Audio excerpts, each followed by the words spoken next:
जी नमस्कार। आज के इस सेशन में जो हमारे विद्यार्थी हैं, फाइनल ईयर्स के स्टूडेंट्स हैं और जितने मेंटर इस प्रोग्राम से जुड़े हुए हैं, आप सबका हार्दिक स्वागत है।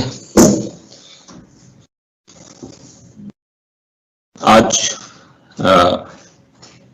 दो महत्वपूर्ण विषयों पे हम चर्चा करने जा रहे हैं। पहला विषय हमारा होगा फूलों की दुकान कैसे स्थापित करें, और दूसरा विषय है कि फूल व्यवसाय हेतु वित्तीय विवरण। ये दो विषयों पे आज की 2 घंटे की जो ये वार्ता है ये केंद्रित होगी। आप सभी का पुनः एक बार स्वागत करते हुए अपना परिचय भी दे देता हूं। मैं डॉक्टर वीपी सिंह हूं, उद्यमिता विकास केंद्र मध्य प्रदेश, जिसको सेडमैप के रूप में भी लोग जानते हैं। ये उद्यमिता विकास से जुड़ा हुआ एक प्रशिक्षण संस्थान है। मध्य प्रदेश शासन के सूक्ष्म लघु एवं मध्यम उद्यम विभाग के अधीन कार्यरत एक संस्था है, जिसमें मैं doctor VP Singh senior faculty के रूप में पिछले 30 वर्षों से मैं उद्यमिता विकास के क्षेत्र में कार्य कर रहा हूं। तो आज का जो विषय है फूलों की दुकान स्थापित करना। कल इस विषय पे कुछ चर्चा हुई थी कि फूलों का व्यवसाय कैसे प्रारंभ किया जाए। आज चूंकि चर्चा का विषय ही रखा हुआ है कि फूलों की दुकान कैसे स्थापित करें। सामान्य तौर पे दुकान स्थापना से संबंधित 2-3 महत्वपूर्ण जानकारियां देना आपके लिए आवश्यक है। सबसे पहले तो अगर आप अपना व्यवसाय शुरू करना चाहते हैं तो अपने फर्म का, अपनी इकाई का एक पंजीयन आप करा लें। फर्म विभिन्न प्रकार से उसका पंजीयन होता है। एक तो पंजीयन हो सकता है सोल प्रोप्राइटरीशिप के रूप में, यानी इस इकाई का संपूर्ण स्वामित्व अगर मेरे पास होगा तो उसको कहेंगे सोल प्रोप्राइटरी ऑर्गेनाइजेशन, संपूर्ण स्वामित्व वाला ये संगठन होगा। तो ज्यादातर दुकानों का इसी तरह से रहता है, संपूर्ण स्वामित्व वाला संगठन ही रहता है। लेकिन कुछ लोग इसमें जब 2 या 3 लोग या अधिक लोग मिलके इसको काम को शुरू करते हैं तो वो लोग पार्टनरशिप भी करते हैं। तो एक तरह का पार्टनरशिप ऑर्गेनाइजेशन भी रजिस्टर हो सकता है, जिसमें पार्टनरशिप डीड बनानी पड़ती है कि किसकी कितनी इस व्यवसाय में पूंजी निवेश होगा और किसको कितना उसके लिए मुनाफा में हिस्सेदारी होगी। और कुछ स्लीपिंग पार्टनर रहते हैं, कुछ वर्किंग पार्टनर रहते हैं। वर्किंग पार्टनर को पेमेंट भी दिया जा सकता है और स्लीपिंग पार्टनर को पेमेंट में जो मुनाफा है उसकी हिस्सेदारी का 1% निर्धारित किया जा सकता है। तो इस तरह से ये फर्म होती है। इसके अलावा आजकल एक प्रथा और चली है जिसको हम कहते हैं limited liability partner firm. Limited liability partner firm इसलिए लोग बनाते हैं कि अगर स्लीपिंग पार्टनर और वर्किंग पार्टनर के उसमें अगर कोई विवाद होता है या बड़ा नुकसान होता है तो जो पार्टनर्स हैं उनकी लायबिलिटी एक तरह से कानूनन निर्धारित हो जाती है कि इससे ज्यादा नुकसान की जिम्मेदारी इनके ऊपर ना होगी। इस तरह से एक लिमिटेड लायबिलिटी पार्टनर का होता है। इसके अलावा 1 पर्सन कंपनी के फॉर्म में भी लोग अपनी फर्म रजिस्टर कराते हैं। Single person company, single person company के रूप में। इसके अलावा होती है प्राइवेट लिमिटेड कंपनी के रूप में और पब्लिक लिमिटेड कंपनी के रूप में। तो उतना दूर तक आपको नहीं जाना है। मैं समझता हूं कि ज्यादातर ये फूल व्यवसाय वाला जो संगठन होगा वो या तो सोल प्रोप्राइटरी के रूप में रजिस्टर्ड होगा या पार्टनरशिप के रूप में इसको रजिस्टर्ड कराया जा सकता है। इसके अलावा कंपनी वगैरह भी अगर लोग बनाना चाहते हैं या लिमिटेड लायबिलिटी पार्टनरशिप फर्म बनाना चाहते हैं तो उसमें भी कोई हर्ज नहीं है। तो ये विभिन्न तरह के जो संगठनों के प्रकार हैं इसको आप समझ लीजिए।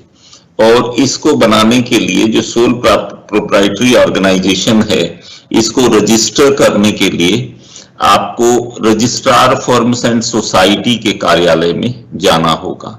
आपके जिले में है ये कार्यालय तो अच्छी बात है कि कुछ जिलों में अगर नहीं होता है रजिस्ट्रार फर्म्स एंड सोसाइटी का कार्यालय तो संभाग स्तर पे अवश्य रजिस्ट्रार फर्म्स एंड सोसाइटी का कार्यालय होता है।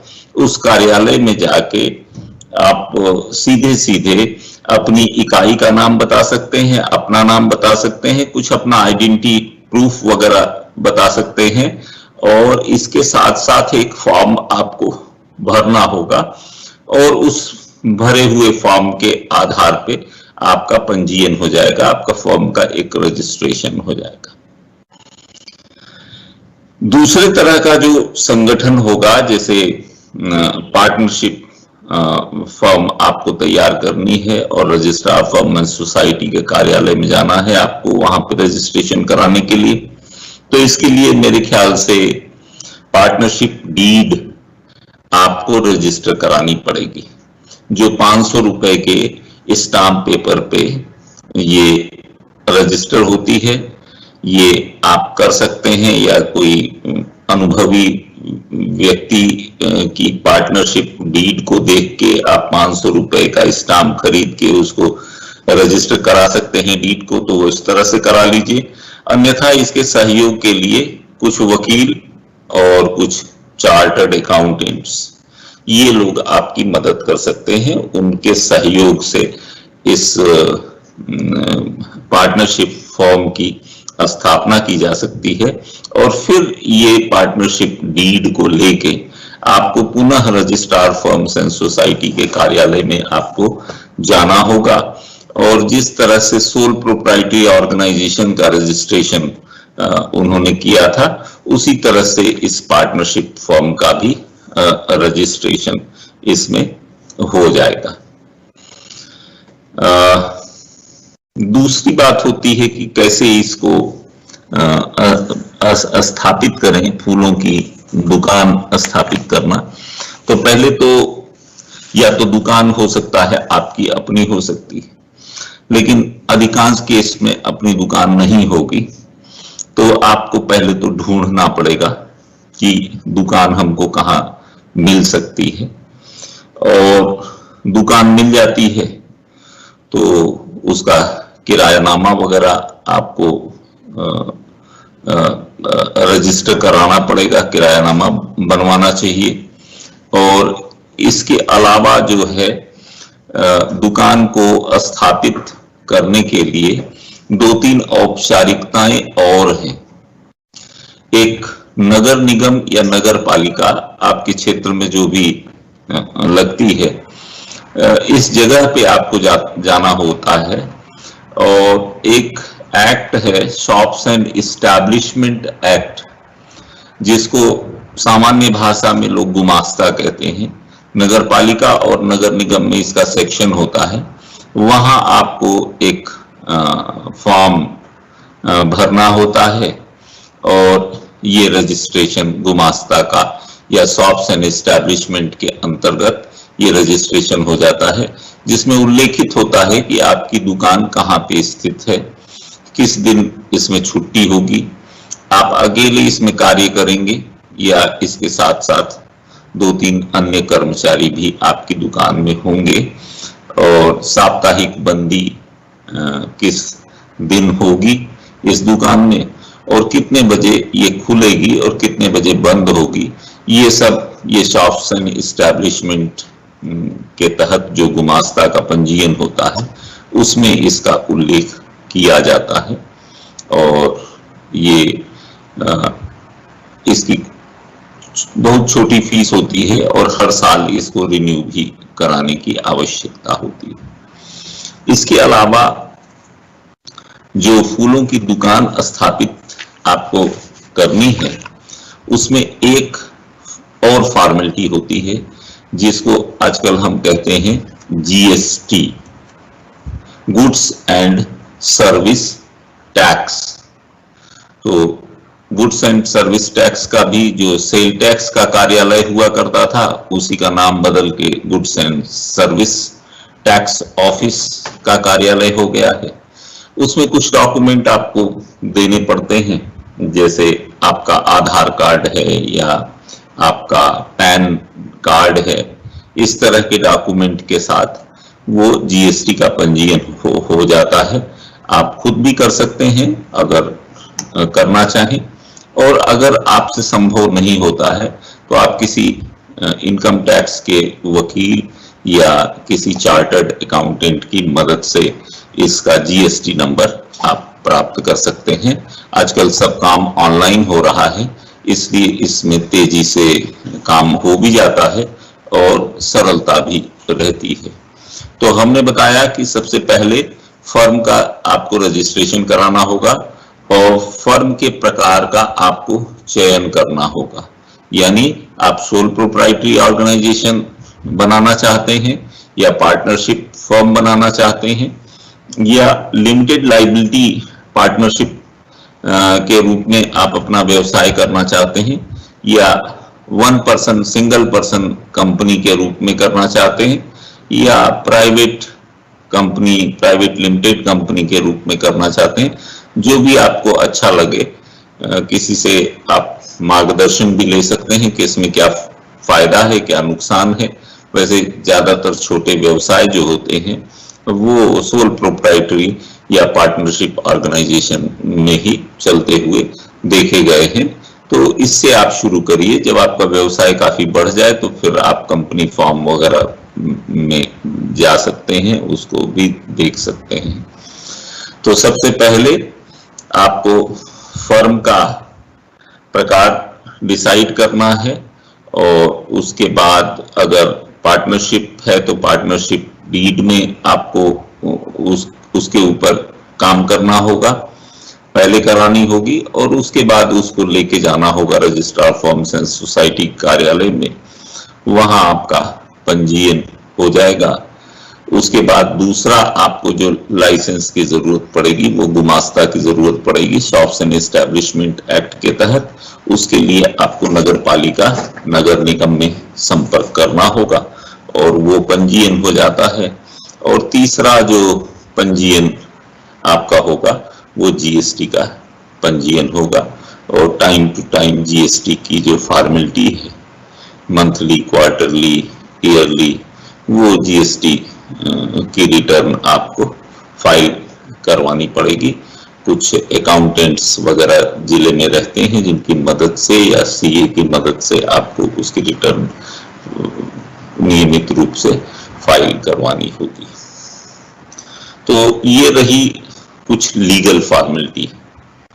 अब ये बात भी सोचनी है कि आपको जो ढूंढना है कि आप अपनी शॉप कहाँ स्थापित करेंगे और कैसे स्थापित करेंगे। तो उपयुक्त स्थान के बारे में यही सोचा जाता है कि जो हमारे संभावित ग्राहक हैं जिस स्थान पे उनको आने जाने की आदत विकसित हो, उसी स्थान पे अगर हमारी इकाई स्थापित होती है तो निश्चित रूप से वो इकाई काफी अच्छी तरह से संचालित हो सकती है। तो मार्केट में ऐसा प्लेस जहां कुछ अभिजात्य वर्ग, क्योंकि जो गरीब वर्ग हैं वो उतने फूल नहीं खरीदते हैं, पूजा के लिए खरीदते हैं और शादी ब्याह घर में पड़ता है तो उसके लिए खरीदते हैं या तीज त्योहार पे फूल खरीदते हैं। ये कुछ पॉश इलाकों में रहने वाले लोग ज्यादातर फूलों के बारे में खरीद फरोख्त करते हैं। कुछ होटल या टूरिस्ट प्लेसेस में फूलों की खपत ज्यादा होती है, जहां मंदिर होते हैं, धार्मिक स्थल होते हैं, वहां इसकी खपत ज्यादा होती है। तो आप इस पे सोच लें कि कौन से स्थान पे हमको ज्यादा ग्राहक मिल सकते हैं, संभावित ग्राहक कहाँ हमको मिल सकते हैं, वहां निकट में अपनी शॉप आप इस्टेब्लिश कर लें। और इसकी जो बिक्री होगी उसके लिए जो नेटवर्किंग आप कर सकते हैं, जैसे जो आजकल शहरों में एक फैशन चला हुआ है कि लोग शादी विवाह के समय पे तमाम कार्य आउटसोर्स कर देते हैं, कि हमारा जो भोजन वगैरह बनेगा वो भी हमने किसी को ठेके पे दे रखा है, जो हमारा कार्ड छपेगा वो भी हमने ठेके पे दे रखा है, जो हमारे नाते रिश्तेदारों और मित्रों परिचितों को जिस तरह से हमको बार बार कम्युनिकेट करना है ऑनलाइन, तो उसके लिए भी कुछ लोग इस तरह की सेवाएं प्रदान करते हैं। और टेंट से लेके और सारी गाड़ियों की व्यवस्था वगैरह के लिए कुछ सर्विस प्रोवाइडर्स होते हैं।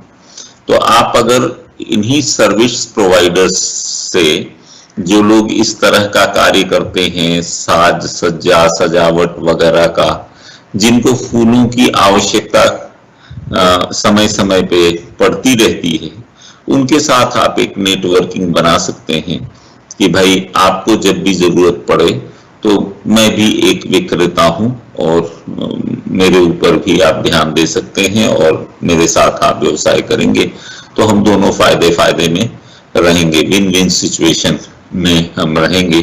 तो इस तरह से दुकान भी एक उपयुक्त स्थान पे होना चाहिए, और जो संभावित ग्राहक हैं और जो सर्विस प्रोवाइडर हैं, जिनको इस तरह की उत्पाद की जरूरत पड़ती है, जिनको बुके की जरूरत पड़ती है, जिनको माला की जरूरत पड़ती है, जिनको कट फ्लावर्स की जरूरत पड़ती है, उनके साथ आपकी एक तरह की नेटवर्किंग लॉन्ग टर्म होनी चाहिए, जिससे कि आपका व्यवसाय अच्छे तरीके से चल सकता है। तो ये है कि फूलों की दुकान कैसे स्थापित करें। अब देखिए, कोई भी दुकान होगी, इसमें दो विषय को और सोचना होगा। एक बैकवर्ड लिंकेज सोचना होगा और दूसरा फॉरवर्ड लिंकेज भी आपको सोचना होगा। बैकवर्ड लिंकेज क्या होगा कि जो माल है वो कहां से पैदा हो रहा है, कहां से आ रहा है। जब दुकान आप स्थापित कर लिए तो दुकान में वो माल होना चाहिए, तभी ग्राहक उसको खरीदने के लिए आपके पास आएगा।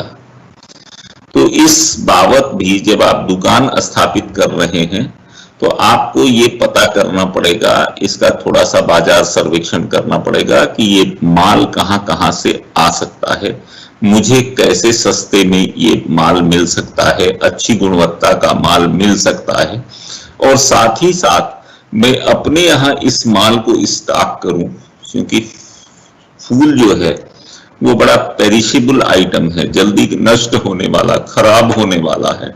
तो जब आप दुकान को स्थापित करते हैं तो आपके मन में ये प्रश्न जरूर आना चाहिए कि हमारे पास अगर माल आ गया तो हम उसकी सेल्फ लाइफ कैसे बढ़ा सकें।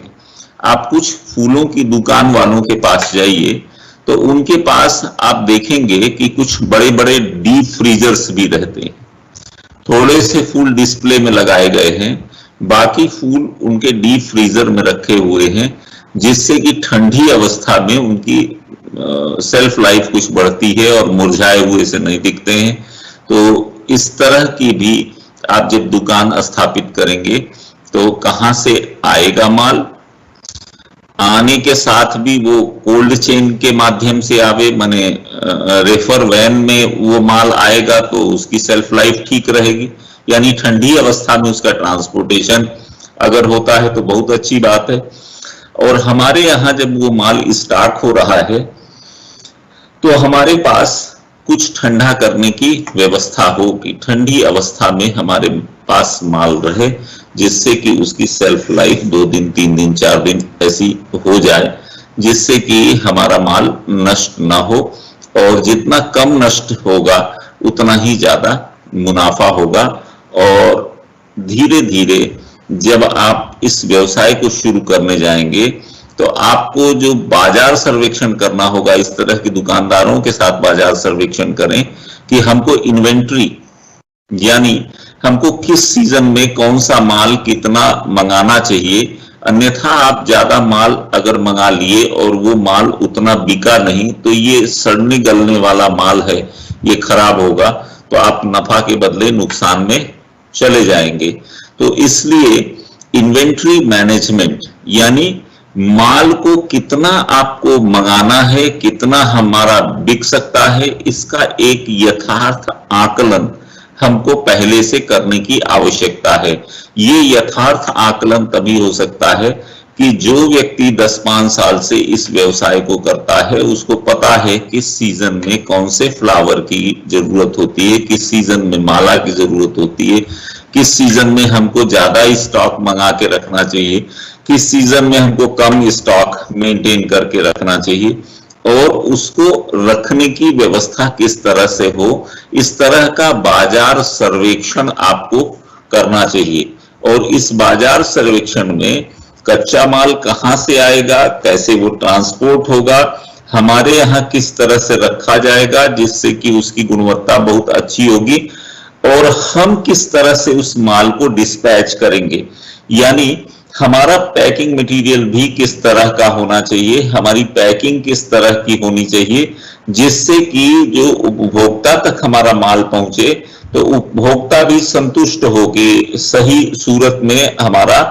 माल पहुंच गया और ये माल ताजा जैसा ही दिख रहा है।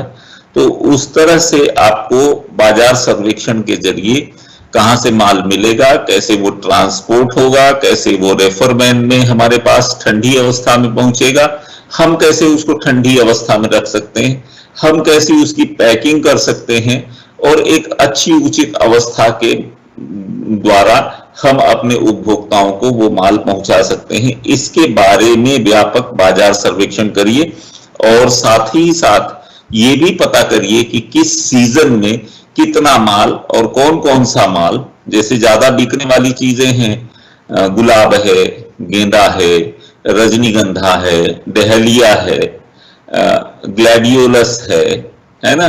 इस तरह से आप थोड़ा सा पता करिए कि कौन कौन से आपके जिले में कौन कौन से फूलों का किस रूप में मार्केट हो रहा है, और किस सीजन में इसकी बिक्री ज्यादा होती है। जैसे शादी विवाह वगैरह के सीजन में इसकी बिक्री काफी होती है सजावट के लिए, जैसे दीपावली वगैरह के सीजन में कुछ खास फूलों की जैसे गेंदा वगैरह की भारी डिमांड हो जाती है। तो इस तरह की बात होती है। और मेरे ख्याल से जब आप ये देखते हैं कि इस तरह से पेरिशेबल आइटम का, जो शीघ्र नष्ट होने वाले आइटम का अगर आप व्यवसाय करते हैं, तो निश्चित रूप से कुछ न कुछ बचेगा ही, कुछ न कुछ फूल आपके खराब होंगे ही। तो आप इसके ऊपर भी थोड़ा सा सर्वेक्षण करिए, थोड़ा सा मस्तिष्क मंथन करिए, ब्रेनस्टॉर्मिंग करिए कि ये जो खराब होने वाली चीजें हैं, जो वेस्ट हो रहा है, उसको हम वेल्थ में कैसे कन्वर्ट कर सकें।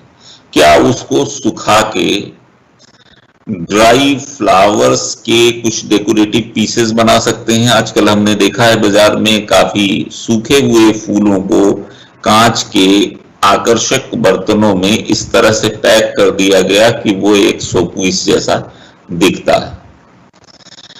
ऐसा भी हो सकता है कि वो उसको जब खराब होने लगे, जब वो फूल के रूप में उसका उपयोग नहीं हो सकता है, तो उसको धूप में आप सुखा डाली। धूप में सुखाने के बाद उसका पाउडर फॉर्म में उसको कन्वर्ट कर दीजिए। कन्वर्ट करने के बाद ये अगरबत्ती के लिए भी रॉ मटेरियल हो सकता है, धूप बत्ती के लिए रॉ मटेरियल हो सकता है, या हवन सामग्री के लिए आपका रॉ मटेरियल हो सकता है। तो धीरे धीरे इन क्षेत्रों में अगरबत्ती, धूप बत्ती, हवन सामग्री के क्षेत्र में पदार्पण कर सकते हैं, जिसमें आपका जो वेस्ट है, जो आपका कचरा है, खराब हुआ माल है, उसको आप वेल्थ में, उसको आप समृद्धि में कन्वर्ट कर सकते हैं। तो इस दिशा में भी कुछ मस्तिष्क मंथन करने की जरूरत है। अगर माल सड़ने लगे तो उससे भी वेल्थ कमाया जा सकता है। केंचुआ खाद के बारे में भी आपने इस कार्यक्रम में कभी कुछ पढ़ा, सीखा, समझा होगा।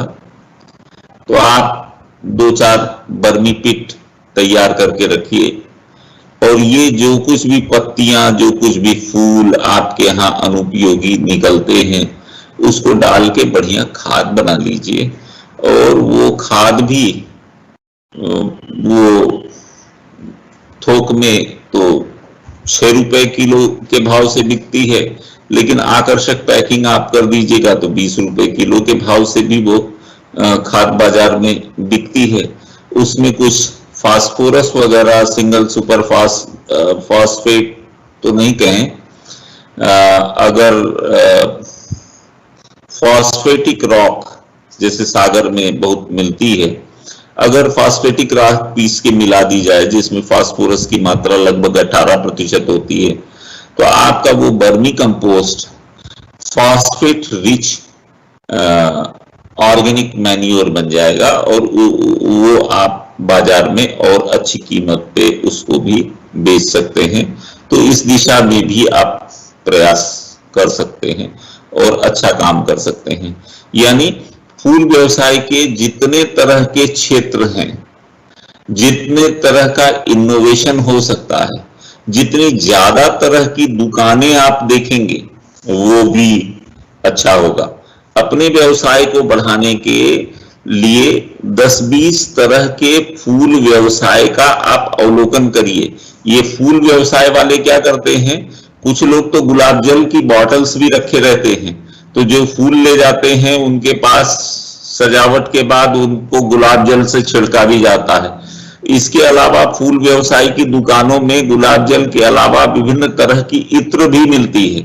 तो उस दिशा में भी आप देखिए कि आप अपनी शॉप में और क्या क्या जोड़ सकते हैं, या कुछ जो डेकोरेटिव पीसेस वगैरह रहते हैं, है ना, घर के सजावट के साजो सामान, तो वो भी अपनी दुकान में रख के उसको जोड़ के आप अपना टर्नओवर और अपना मुनाफा अच्छा कर सकते हैं मेरे ख्याल से।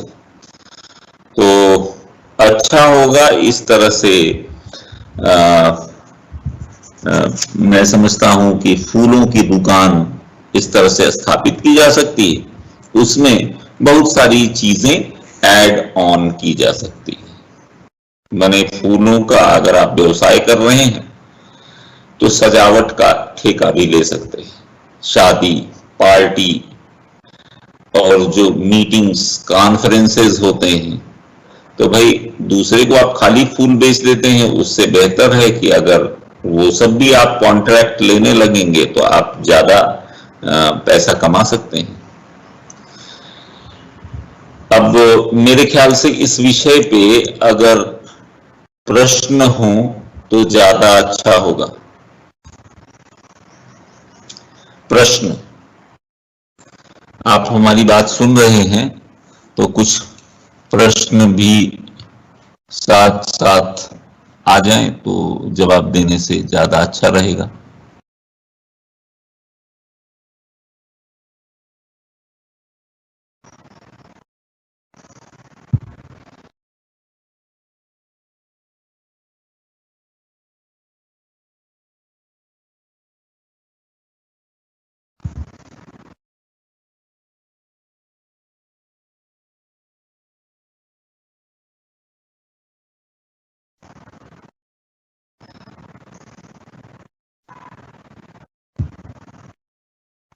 मेरी आवाज अगर आपको पहुंच रही है तो कुछ प्रश्न पूछा जा सकता है।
चलिए, हमारे कीबोर्ड इस पे स्क्रीन पे कोई प्रश्न तो नहीं आ रहा है, तो हम लगता है कि जो आज की तारीख का जो दूसरा विषय है, फूल व्यवसाय हेतु वित्तीय विवरण, उसके ऊपर हम अपनी चर्चा को शुरू करें तो बेहतर होगा।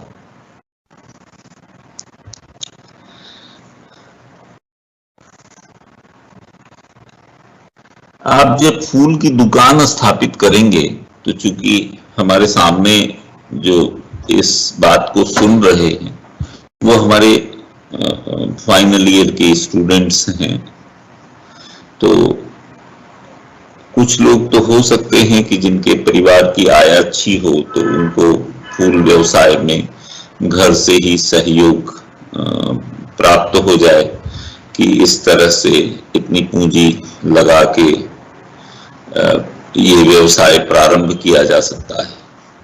लेकिन दूसरा पक्ष ये है कि ज्यादातर उसमें ये अपनी स्वयं की पूंजी से संभव होता हुआ नहीं दिख रहा है, इसलिए आपको बैंक से ऋण लेना होगा। कुछ योजनाओं की आपको जानकारी होनी चाहिए, जिन योजनाओं के माध्यम से आपको कुछ अनुदान सरकार की तरफ से मिल सकता है और ये काम शुरू किया जा सकता है। तो एक तो उद्यानिकी से संबंधित एक नेशनल हॉर्टिकल्चर बोर्ड है, NHB। NHB की वेबसाइट आप देख लें और नेशनल हॉर्टिकल्चर बोर्ड जो है फूलों की दुकान के ऊपर कुछ सहयोग कर सकता है, कुछ सब्सिडी दे सकता है, उसके पास ये बजट रहता है, तो एक तो वहां से आप प्राप्त कर सकते हैं। मध्य प्रदेश शासन की कुछ योजनाएं हैं, अभी कोरोना के कारण ये योजनाएं अभी हेल्ड अप हैं। जब से कोरोना की शुरुआत हुई है होल्ड पे रखी गई हैं, लेकिन एक स्कीम है, वो स्कीम का नाम है मुख्यमंत्री स्वरोजगार योजना। मुख्यमंत्री स्वरोजगार योजना ये कहती है कि आप 10 लाख का लोन कर सकते हैं किसी भी उद्योग के लिए, किसी भी सेवा इकाई के लिए, किसी भी व्यवसाय के लिए।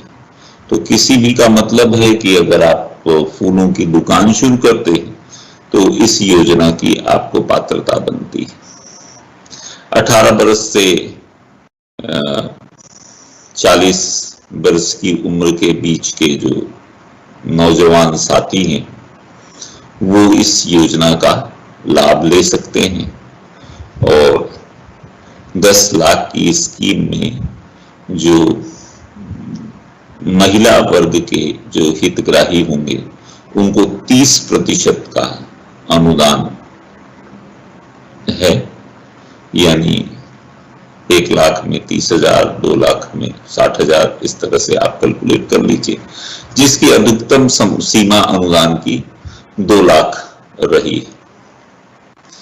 और पुरुष वर्ग अगर इस मुख्यमंत्री स्वरोजगार योजना के माध्यम से भाग लेते हैं तो उनके लिए ये जो है 15% की दर से उनको सब्सिडी मिलेगी, अनुदान मिलेगा।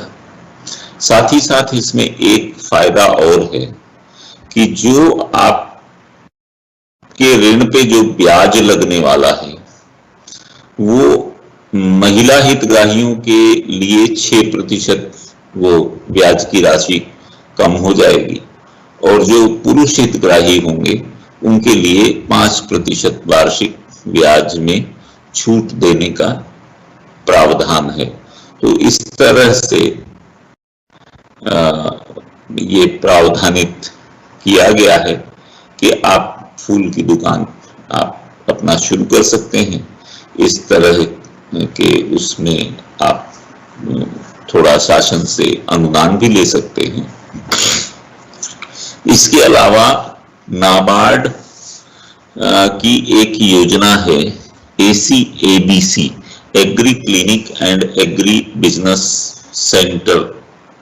इसके 6 सप्ताह के कार्यक्रम पूरे भारतवर्ष में चल रहे हैं और उसमें या तो जो भाग लेने वाले हैं उस पाठ्यक्रम में वो या तो 12वीं कृषि से उत्तीर्ण हो, अन्यथा वो बायो विषय से ग्रेजुएशन कर रहे हो, ग्रेजुएशन हो बायो विषय से, जूलॉजी, बॉटनी, केमिस्ट्री। इसके अलावा जो है बायोटेक्नोलॉजी, माइक्रोबायोलॉजी, सीड टेक्नोलॉजी, ये सारे विषय भी उसमें शामिल किए गए हैं।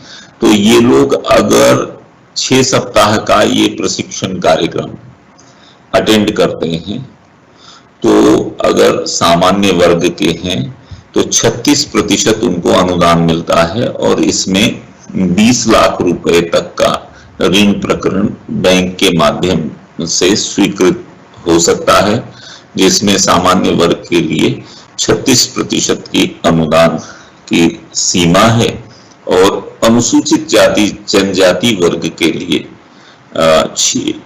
44% अनुदान की सीमा है। तो यदि आप पात्र हैं, zoology, botany, chemistry,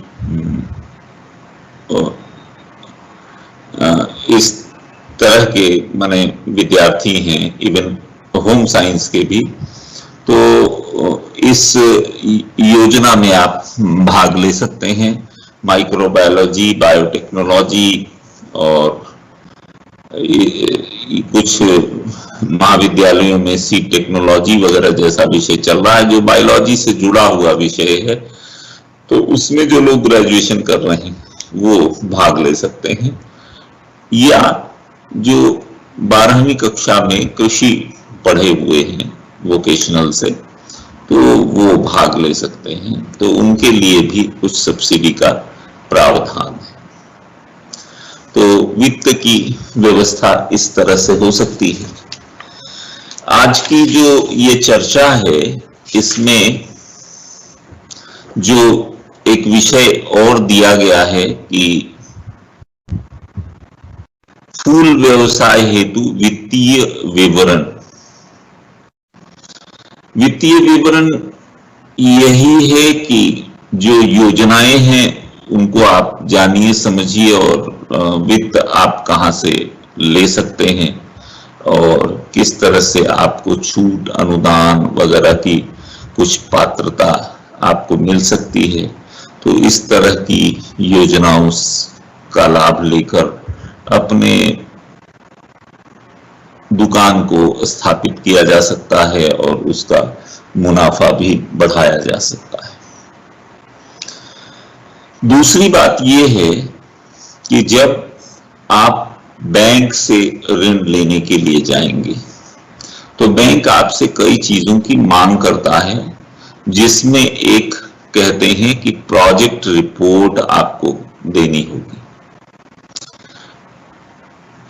project report या परियोजना प्रपत्र, परियोजना का मतलब जानते हैं आप, योजना का मतलब है कि जो भविष्य में हमको कार्य करना है उसको अगर पूर्व से निर्धारित करते हैं तो इसी को हम योजना कहते हैं, है ना।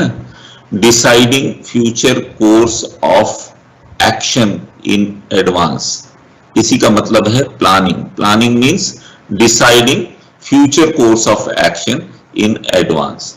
तो आपको एक प्लान देना होगा, इसको बिजनेस प्लान भी कहते हैं, कि हमको व्यवसाय की योजना बना के देना है कि हम ये फूल की दुकान स्थापित करना चाह रहे हैं या फूल व्यवसाय स्थापित करना चाह रहे हैं और उसकी हम योजना आपके समक्ष रख रहे हैं।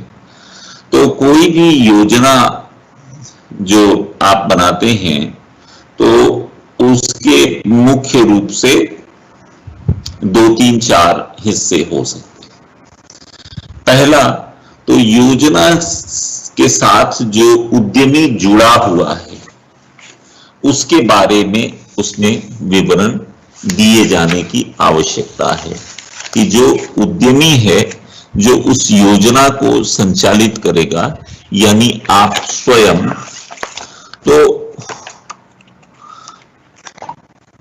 तो आप स्वयं जब इस योजना को संचालित करेंगे तो आपका विवरण पहले आना चाहिए।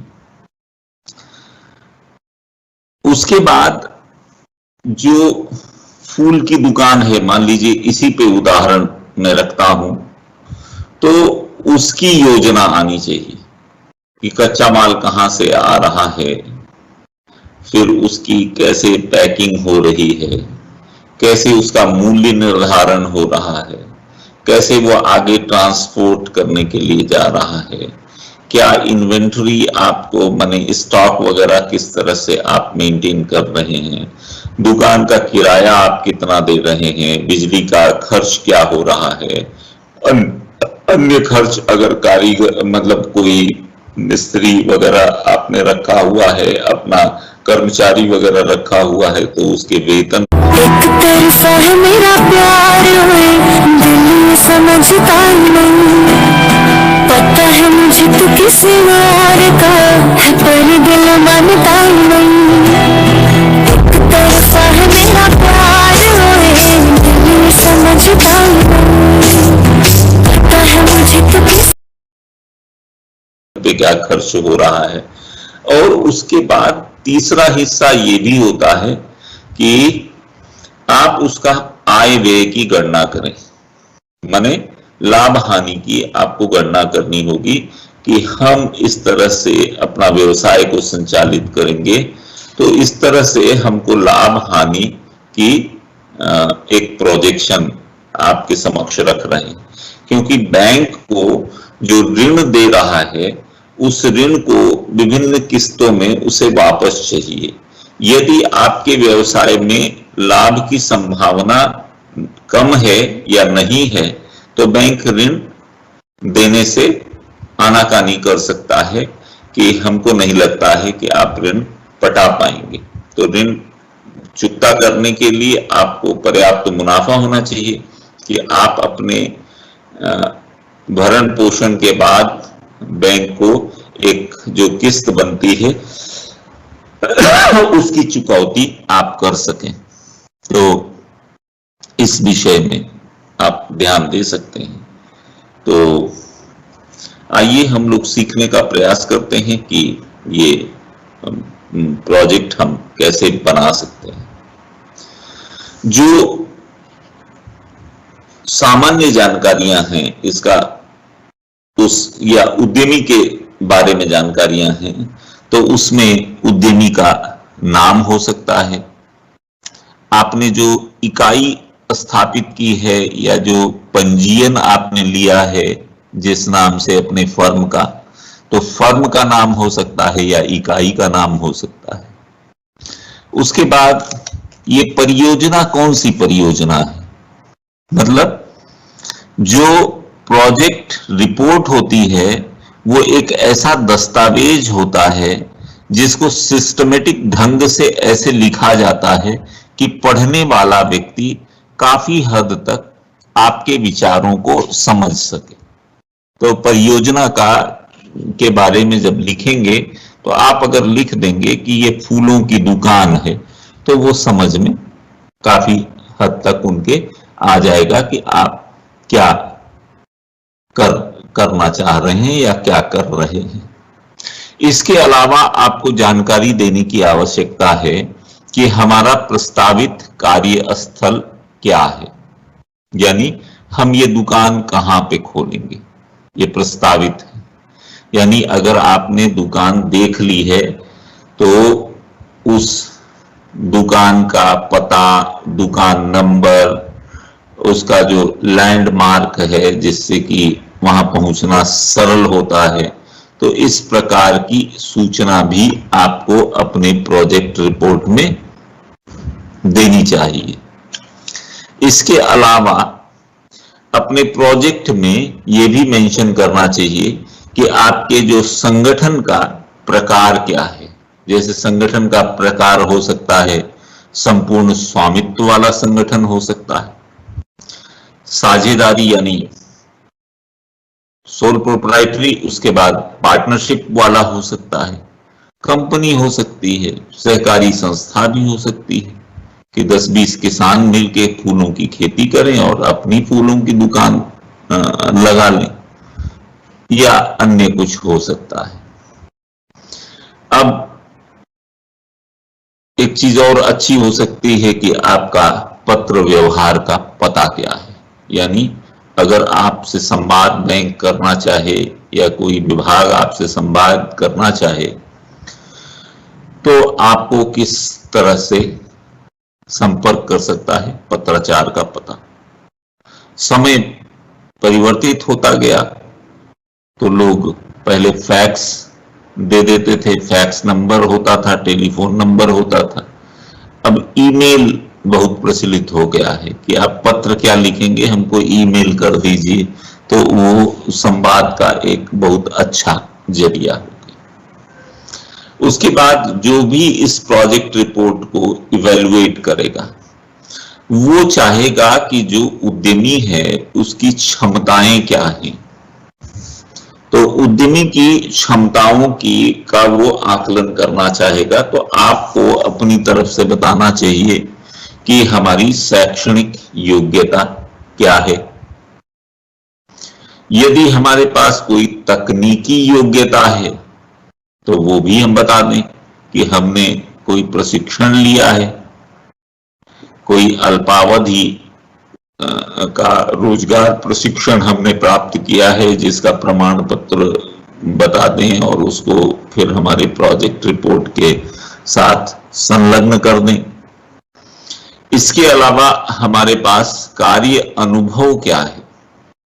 जैसे कार्य अनुभव दो तरह के हो सकते हैं, एक तो औपचारिक कार्य अनुभव हो सकते हैं और दूसरा अनौपचारिक भी कार्य अनुभव हो सकते हैं।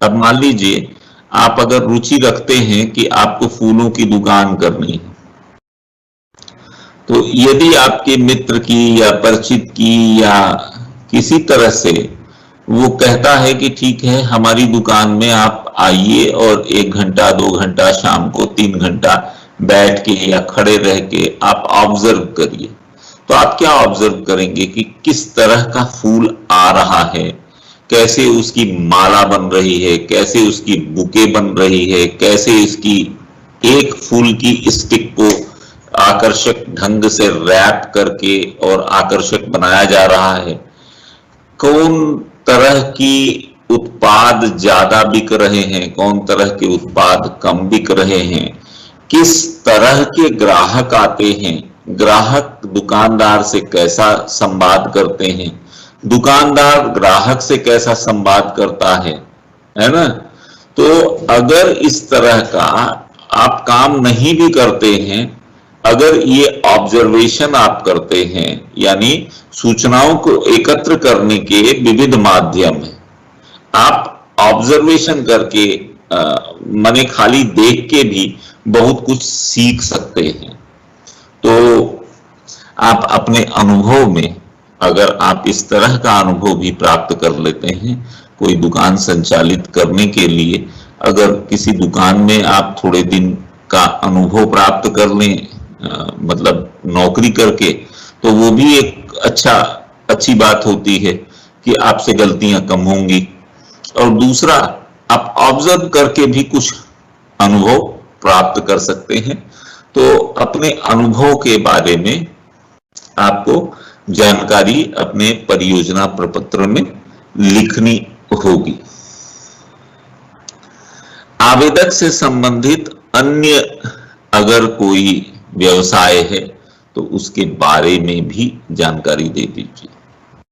मान लीजिए आप ये लिखते हैं कि मेरे घर में फूल की खेती विगत 10-15 साल से होती है, तो कम से कम ये प्रोजेक्ट रिपोर्ट जो पढ़ेंगे उनको ये लगेगा कि कच्चा माल तो इनके यहाँ स्वयं ही उत्पादित होता है।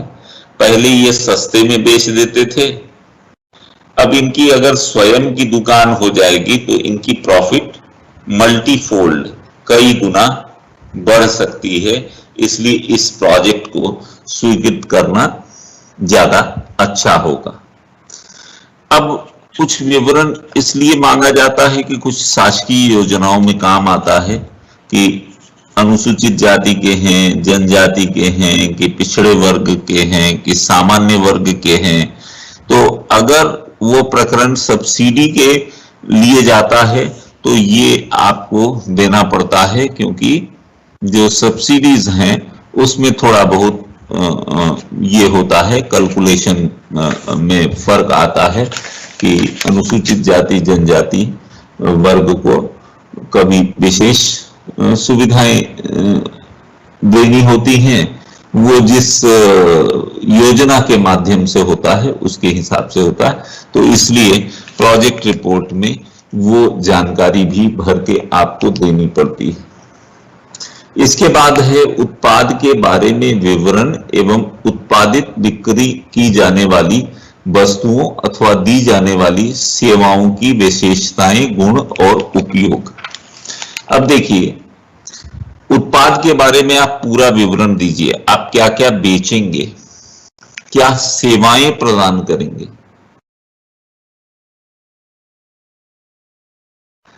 और इसका क्या उपयोग है।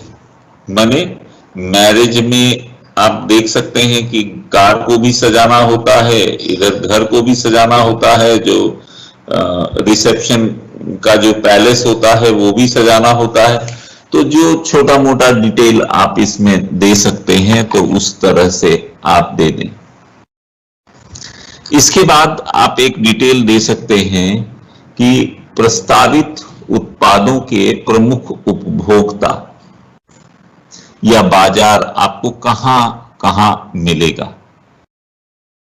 जैसे आप जिस क्षेत्र में हैं आसपास काफी फूल का बाजार है, मतलब किसान हैं जो फूल उगाते हैं, तो आप ऐसा काम कर सकते हैं कि फूलों को उन कृषकों के यहां से ले सकते हैं, उनकी बेहतर ढंग से पैकिंग वगैरह करके, और आप उसको किसी बड़े शहर में जहां इसकी डिमांड ज्यादा है, जैसे आजकल हम ये देख रहे हैं कि किसी किसी जिलों में 8-10 पॉली हाउस हो गए हैं, और वो पॉली हाउस गुलाब के कट फ्लावर्स के ऊपर खेती कर रहे हैं। तो काफी मात्रा में कट फ्लावर्स मिलते हैं, और इनकी जो जहां डिमांड है, विभिन्न राज्यों की राजधानियों में डिमांड हो सकती है, और जो बड़े शहर हैं वहां पे इसकी डिमांड हो सकती है, या इसको दिल्ली में, बंबई में, कलकत्ता में, या पुणे और जयपुर, इस तरह के स्थानों पे फूलों का बाजार बहुत बड़ा है। और वर्तमान में मध्य प्रदेश से ज्यादातर ये कट फ्लावर्स जयपुर और दिल्ली की मंडियों में बिकने के लिए जाता है। तो इस तरह का भी कुछ आप देख सकते हैं कि अगर आपके पास या आपके जिले में ज्यादा मात्रा में फूल पैदा होते हैं और सिर्फ आपकी अपनी दुकान से इसकी बिक्री नहीं हो सकती है, तो भी आप बाहर का बाजार भी देख सकते हैं, और बढ़िया से पैकिंग करके इन फूलों को आप वहां पे भेज सकते हैं।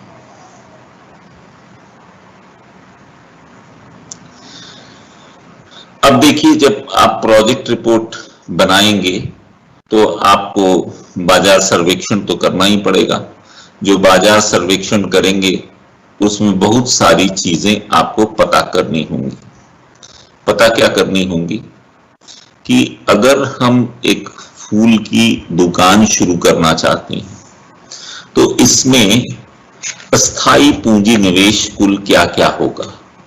स्थायी पूंजी निवेश में अगर आप मान लीजिए कि आप ये दुकान किराए पे ले रहे, तो खाली दुकान आपको किराए पे मिलेगी, उसमें फर्नीचर, काउंटर, रैक, कुछ फिक्सचर, कुछ बैठने के लिए फर्नीचर्स, कुछ डीप फ्रीजर्स जो ठंडा रखने के लिए फूलों वगैरह को, उस तरह की मशीन होगी। तो देखिए ये स्थायी पूंजी निवेश। तो आपको एक आकलन करना होगा। ये आकलन आपको कैसे मिलेगा? आप कुछ फूलों की दुकानों का ऑब्जर्वेशन लीजिए कि इसका काउंटर कैसा बना हुआ है, ये कितने का होगा, उनसे पूछ भी सकते हैं। उन्होंने एक दो डीप फ्रीजर रखा होगा तो उसकी भी बाजार में जानकारी आप ले सकते हैं कि इस तरह का डीप फ्रीजर अगर हम लेंगे तो अभी बाजार में किस भाव में उसको मिलता है। तो इस तरह का कुछ जानकारियों का आकलन करना होगा। इसके अलावा विभिन्न तरह के स्कैटियर्स माने उसको काटने छांटने के लिए, या कैंचियां और पैकिंग मटेरियल विभिन्न तरह के। ऐसे बताना संभव नहीं होगा, ऐसे जवानी हम बताएंगे तो आप ज्यादा समझ भी नहीं पाएंगे। तो वो जो दुकान में जाके आप देखेंगे कि वो किस कैंची से काट रहा है, किस स्कैटियर से काट रहा है, कितने तरह के उसके पास पैकिंग मटेरियल्स हैं। और न केवल फूल बल्कि जब बुके बनाते हैं तो सपोर्टिंग में कुछ पत्तियां वगैरह भी वो उसके साथ इस्तेमाल करते हैं। तो ये सब जितना आप ऑब्जर्वेशन करेंगे, जितना पूछ परख करेंगे और जितना बढ़िया बाजार सर्वेक्षण करेंगे, उतना आपको जानकारी होगी। तो अस्थाई पूंजी निवेश में ये सारी चीजें कि fixture, furniture, rack, counter, self, अलमारियां, फ्रीजर वगैरह वगैरह, पंखे, ये सब आपको चाहिए। तो अस्थाई पूंजी निवेश हो गया। अब देखिए एक चीज होती है, जैसे कुल परियोजना की अगर लागत आप निकालेंगे तो एक तो होता है अस्थाई पूंजी निवेश, एक होता है कार्यशील पूंजी निवेश, और इसके बीच में आ जाता है, सर आज क्वेश्चंस नहीं आ रहे हैं इसमें,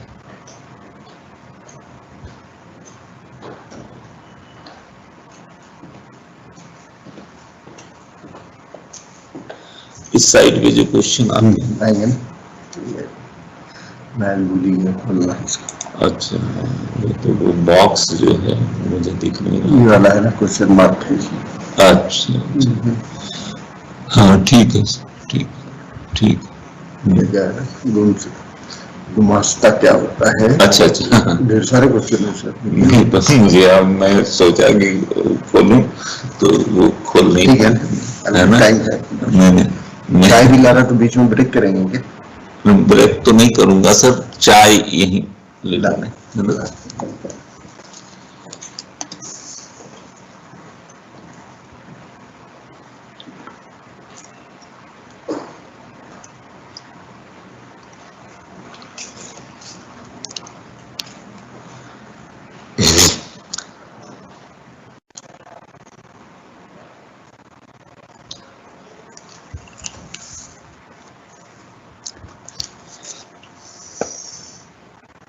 हाँ, तो चर्चा हो रही थी परियोजना लागत की। तो परियोजना लागत होगी स्थायी पूंजी निवेश, जिसमें कि एक बार हमारे जो प्रोजेक्ट है, यानी जो फूल की दुकान है, तो उसमें एक बार क्या क्या निवेश होगा सामान्य तौर पे, जिसमें फर्नीचर होगा, पंखा होगा, कैंचियां होंगी, स्केटियर होगा, और पैक करने के लिए स्थायी सामग्री जो होगी, है ना, तो वो सारी चीजें स्थायी पूंजी निवेश का हिस्सा होंगी। उसके बाद एक प्रारंभिक और परिचालन पूर्व खर्च होता है।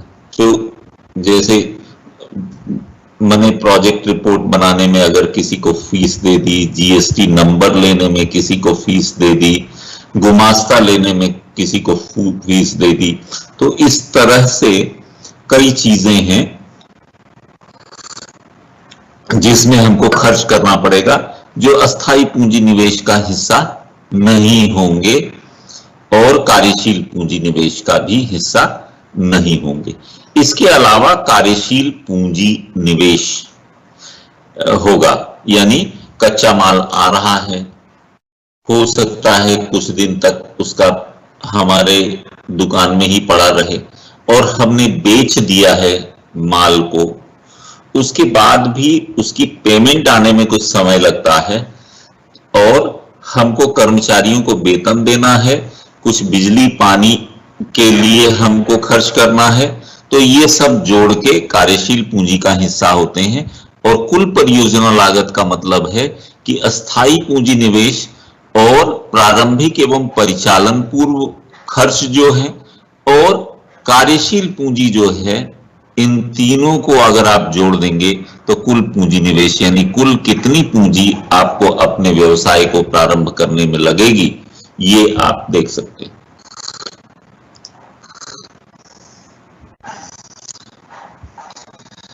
आज एक दिक्कत के लिए आप लोग क्षमा करेंगे, मुझसे ये क्वेश्चन वाला बॉक्स खुल नहीं रहा था, तो अभी हमने मदद ली है और ये खुल चुका है, इसलिए अब सबसे पहले मैं प्रश्नों पे आता हूं। सबसे पहला प्रश्न है निगम पाटिल जी का। इन्होंने कहा है, पूछा है, गुमास्ता क्या होता है? गुमास्ता का मतलब है शॉप्स एंड इस्टेब्लिशमेंट एक्ट में पंजीयन। शॉप्स एंड इस्टेब्लिशमेंट एक्ट है एक गवर्नमेंट का, उस एक्ट में पंजीयन होना चाहिए। पंजीयन क्यों होना चाहिए? कि आपकी दुकान कहां पे स्थित है ये भी जानकारी होनी चाहिए, दुकान सप्ताह में कितने दिन खुलेगी और साप्ताहिक छुट्टी कब होगी, किस दिन होगी, ये भी उस गुमास्ता में मतलब उस पंजीयन में लिखा होना चाहिए। आपके यहाँ कर्मचारी जो हैं वो बाल श्रमिक तो नहीं है, उनको आप हफ्ते भर तो नहीं खटा रहे हैं, उनको छुट्टी दे रहे हैं कि साप्ताहिक छुट्टी की नहीं दे रहे हैं, तो लेबर डिपार्टमेंट वाले इन सब का इंस्पेक्शन करने आ सकते हैं।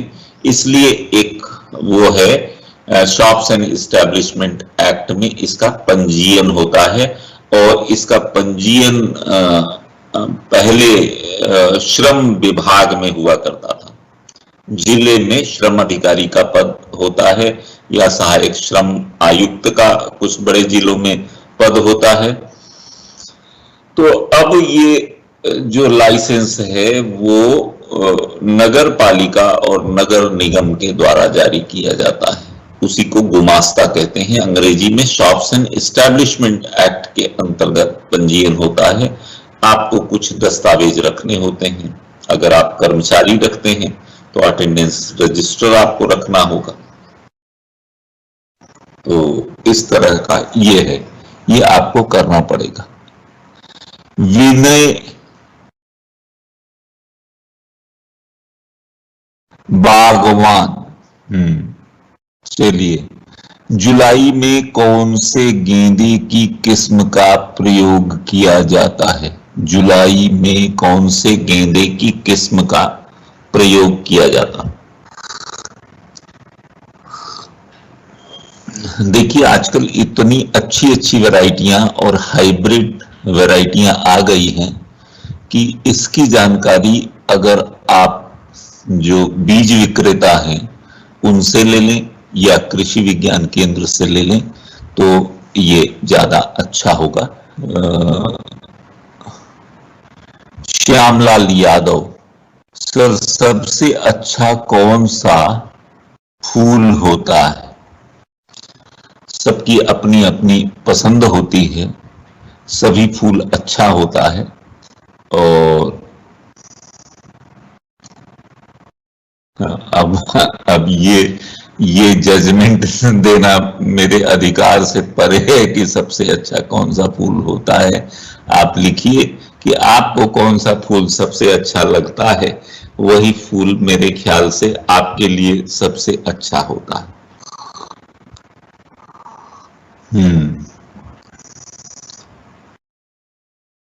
अच्छा, आवाज आ रही है। एक सज्जन ने लिखा आवाज आ रही है। ठीक है, अगले प्रश्न पे जाता हूं। हाँ, मनीषा पाटीदार गवर्नमेंट कॉलेज नीमच से हैं। सर, रोज की सूखी लीफ मार्केट में बिकती है क्या? मैंने ऐसा देखा नहीं है।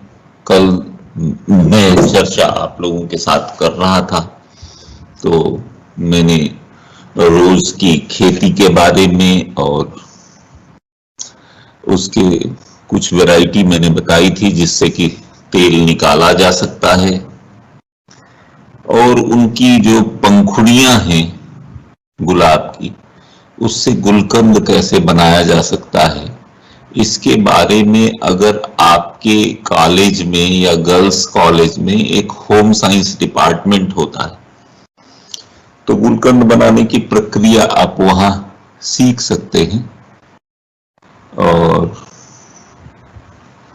पत्तियों को बेच सकते हैं। कोई चीज इस दुनिया में खराब नहीं है।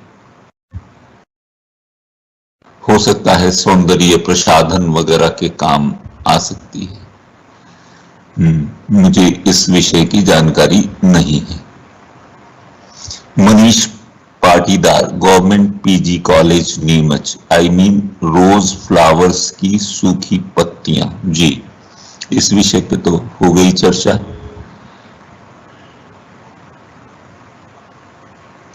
अच्छा, हाँ हाँ हाँ हाँ, मनीष पाटीदार साहब, आई मीन रोज फ्लावर्स की सूखी पत्तियां।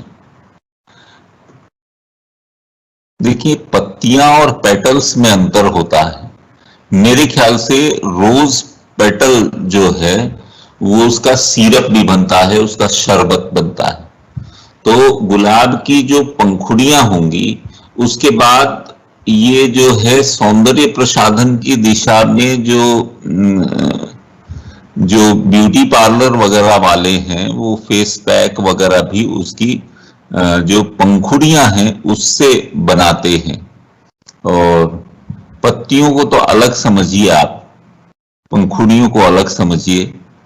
तो मेरे ख्याल से पत्तियों का उपयोग जो होता हो, आप आगे और कुछ पता करें। एक नागपुर में एक संस्था है,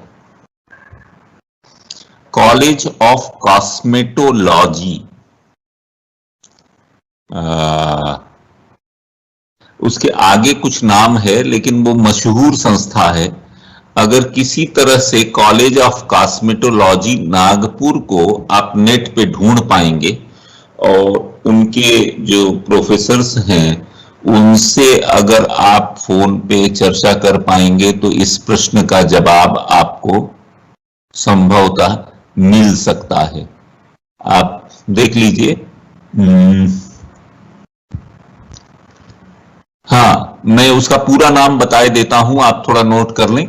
lady Amrit Daga college of cosmetology Nagpur. आप नेट पे उसको सर्च कर लीजिए और उनके पास कॉस्मेटोलॉजी के अच्छे विशेषज्ञ हैं और कॉस्मेटोलॉजी की वो पढ़ाई करवाते हैं। उनके यहाँ विद्यार्थी हैं, प्रोफेसर हैं, तो आपके प्रश्न का जवाब वहां अच्छी तरह से मिल सकता है।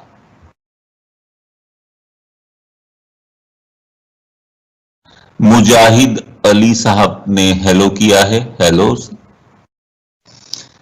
शैलेश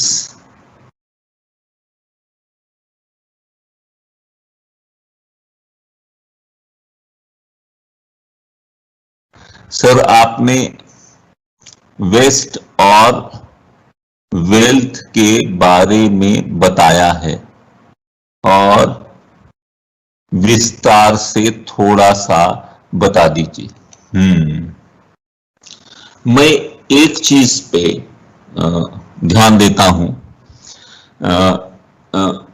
वेदों की एक ऋचा है, वो ऋचा ये कहती है, अमंत्रम अक्षरो नास्ति नास्ति मूल न औषधम अयोग्यो पुरुषो नास्ति योजकः तत्र दुर्लभः।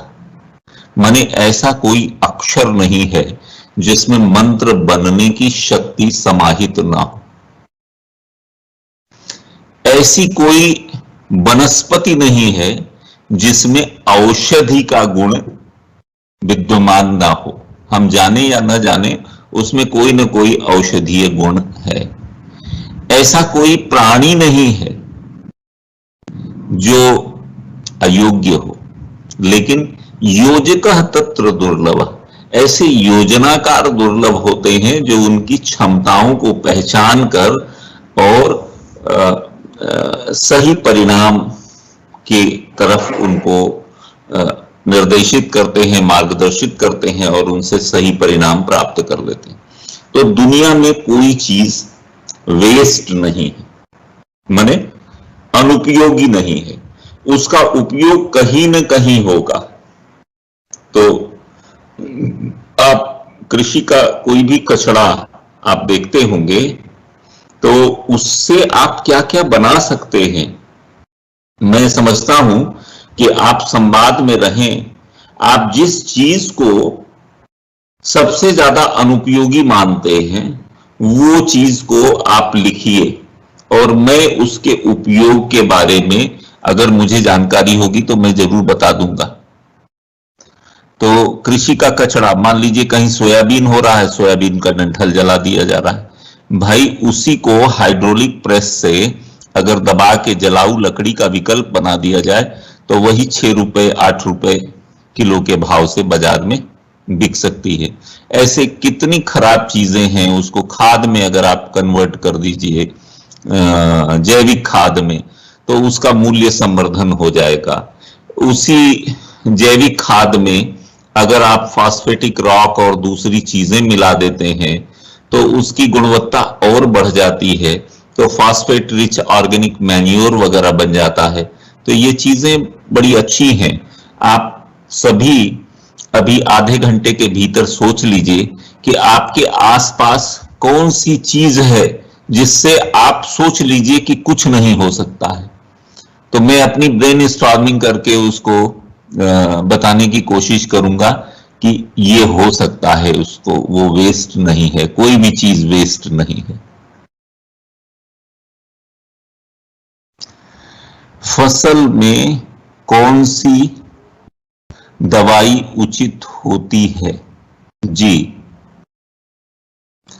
भावना जादव, हाँ ठीक है। भावना जी, आप ये देखिए कि उचित होती है कि अगर फसल है तो उसमें यदि आप जैविक दवा का प्रयोग करें तो वो उचित होगा और रासायनिक दवा का कम से कम प्रयोग करें, वो ज्यादा उचित होगा। जैसे फंजीसाइड होता है, तो एक कॉन्टैक्ट फंजीसाइड होता है, एक सिस्टमिक फंजीसाइड होता है। तो कॉन्टैक्ट फंजीसाइड कम खतरनाक है क्योंकि वो सरफेस पे ही रहा आता है, उसके सिस्टम में प्रवेश नहीं करता है। और जो सिस्टम में प्रवेश कर गया वो फिर उस चीज को अगर आप किसी तरह से इनटेक करते हैं तो वो ज्यादा खतरनाक होता है।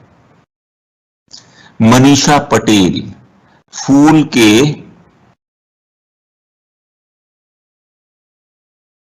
व्यवसाय करने के लिए क्या करना चाहिए? सबसे पहले क्या करना चाहिए? इसी पे तो चर्चा हो रही है। फूल पे अगर व्यवसाय करना है तो सबसे पहले इसके बारे में कुछ साहित्य पढ़ना चाहिए, कुछ बाजार सर्वेक्षण करना चाहिए। अपने पास जो संसाधन है, अगर अपने पास खेत वगैरह है तो इसकी खेती की जानकारी ले जानी चाहिए कि भाई कौन सा फूल हम खेती में उगाएं तो सबसे अच्छा बिक सकता है।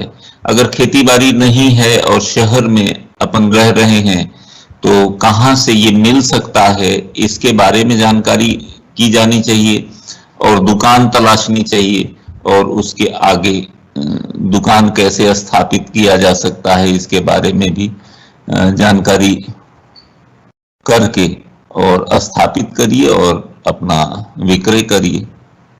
सर, बैंक लोन के लिए ITR मांगती है, वो कैसे मैनेज करें? जी, बैंक लोन के लिए ITR मांगती है। शासकीय योजनाओं में जब आप अप्लाई करेंगे, शिक्षित बेरोजगार अगर आप हैं, तो उस समय बैंक ITR सामान्य तौर पे नहीं मांगेगी, और अगर मांगेगी तो आप 1 साल का ITR इनकम टैक्स रिटर्न भरा के आप किसी उससे आप बैंक को सबमिट कर सकते हैं कि भाई अभी तक तो मैं पढ़ाई कर रहा था, मेरे पास इनकम नहीं हो रही थी।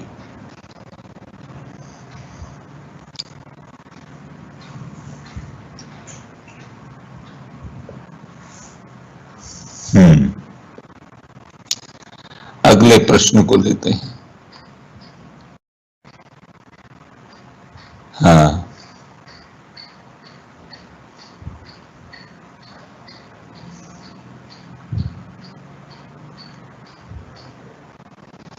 राहुल जायसवाल,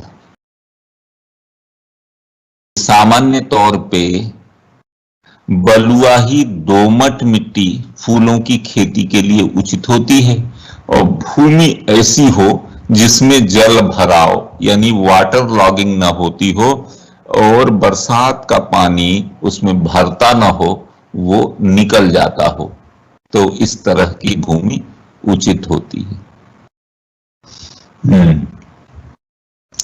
प्रियंका,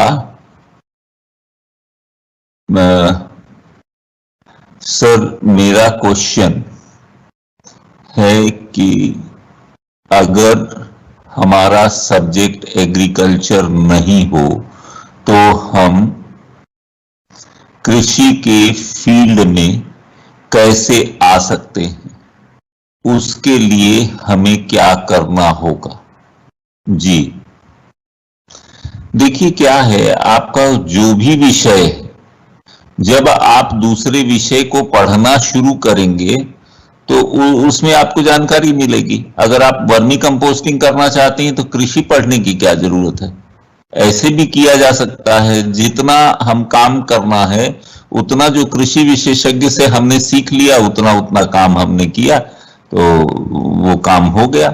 तो कृषि के क्षेत्र में आइए, कृषि के क्षेत्र में इतने सारे किसान सब कृषि पढ़े हुए थोड़ी हैं। भारत की आबादी में 60% किसान हैं, और मध्य प्रदेश में आप देखिए कि जो BSc AG में जो गवर्नमेंट कॉलेजेस में सीटें हैं वो सिर्फ 800 हैं। अब तो भला हो इन प्राइवेट यूनिवर्सिटीज का जिन्होंने माने अनलिमिटेड एडमिशंस चालू कर दिए हैं, अन्यथा कृषि तो लोग पढ़ ही नहीं पाते। इतनी बड़ी विद्यार्थियों की आबादी है और पूरे मध्य प्रदेश में 800 सीटें हैं BSc AG में प्रति वर्ष एडमिशन लेने के लिए। तो आप चिंता नहीं करिए, आप जो भी विषय ले रही हैं, कृषि का कार्य आप कर सकती हैं। सब कुछ पढ़ा जा सकता है, सब कुछ समझा जा सकता है। आशिका,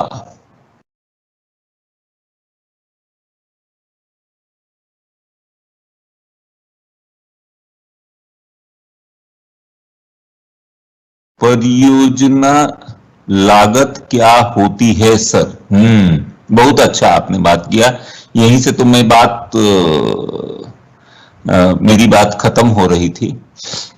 परियोजना लागत ये होती है कि अस्थाई पूंजी निवेश यानी फिक्स्ड कैपिटल इन्वेस्टमेंट उस परियोजना की क्या है। तो फिक्स्ड कैपिटल इन्वेस्टमेंट जो उस परियोजना में एक बार लगाई जा सकती है, यानी उसमें लैंड हो सकती है, उसमें बिल्डिंग हो सकती है, उसमें प्लांट हो सकता है, उसमें मशीनरी हो सकता है, उसमें फिक्सचर हो सकता है, उसमें फर्नीचर हो सकता है, उसमें इलेक्ट्रिसिटी फिटिंग हो सकती है, उसमें पंखे हो सकते हैं, उसमें और कोई चीज हो सकती है जो एक बार खर्च की जाती है, वो पूंजी लागत का एक हिस्सा है। दूसरा, preliminary and pre operating expenses में, जैसे किसी चार्टर्ड अकाउंटेंट से आपने प्रोजेक्ट रिपोर्ट बनाई, तो वो preliminary and pre operating expenses है, चूंकि वो फिक्स कैपिटल का हिस्सा नहीं है, उसको किसी को कंसल्टेंसी के रूप में हमने पे कर दिया। इलेक्ट्रिसिटी का कनेक्शन वगैरह हमने ले लिया, या हमने जीएसटी का नंबर लिया, उसमें कुछ हमको पैसा जमा करना पड़ा, या हमने गुमास्ता के लिए कुछ पैसा जमा किया, तो ये सारी चीजें preliminary and pre operating expenses हैं। तो कुल परियोजना लागत का हिस्सा हो गया फिक्स्ड कैपिटल इन्वेस्टमेंट यानी स्थायी पूंजी निवेश, preliminary and pre operating expenses. उसके बाद तीसरा हिस्सा होता है वर्किंग कैपिटल यानी कार्यशील पूंजी। हमारे पास कच्चा माल आ रहा है, मान लीजिए फूल आ रहा है, तो हमको फूल आते ही पैसा दे देना होगा उस किसान को या उस व्यक्ति को जो हमको फूल सप्लाई कर रहा है। हमारे यहाँ कुछ कर्मचारी कार्य पे हैं, जिनको हमको या तो डेली वेजेस पे पेमेंट करना पड़ता है या वीकली या मंथली वेजेस पेमेंट करना पड़ता है, तो उनको भी हमको पैसा देना पड़ता है। ये हमारे कार्यशील पूंजी का हिस्सा है। हम अगर अपना माल बेच भी दे रहे हैं, तो मार्केट में ऐसा समझौता होता है कि हम 15 दिन में पैसा देंगे, या हम हफ्ते भर में पैसा देंगे, या पैसा आने में थोड़ी विलंब होती है।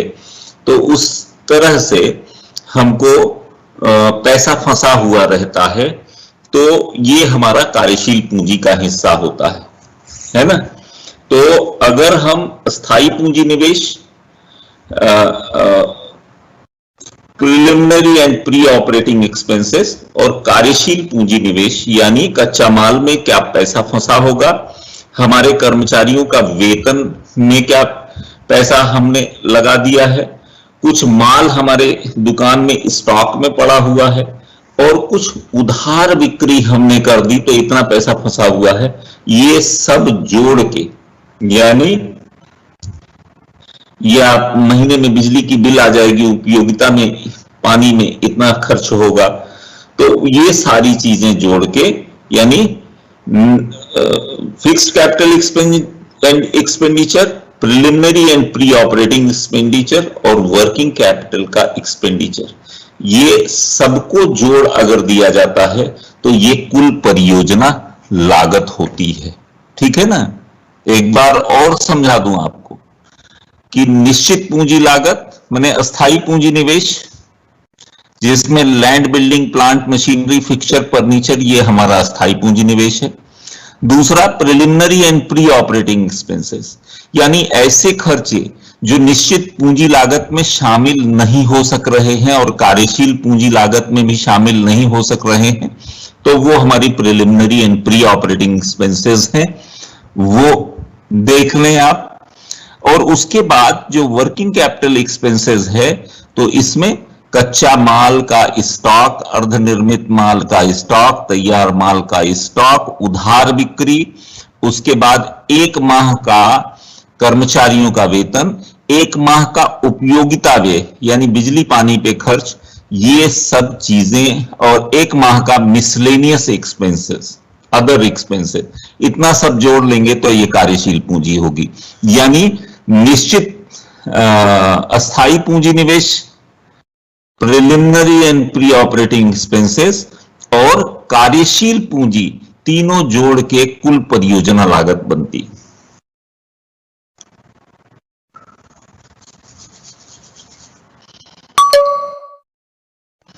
चलिए अगला प्रश्न ले लेते हैं।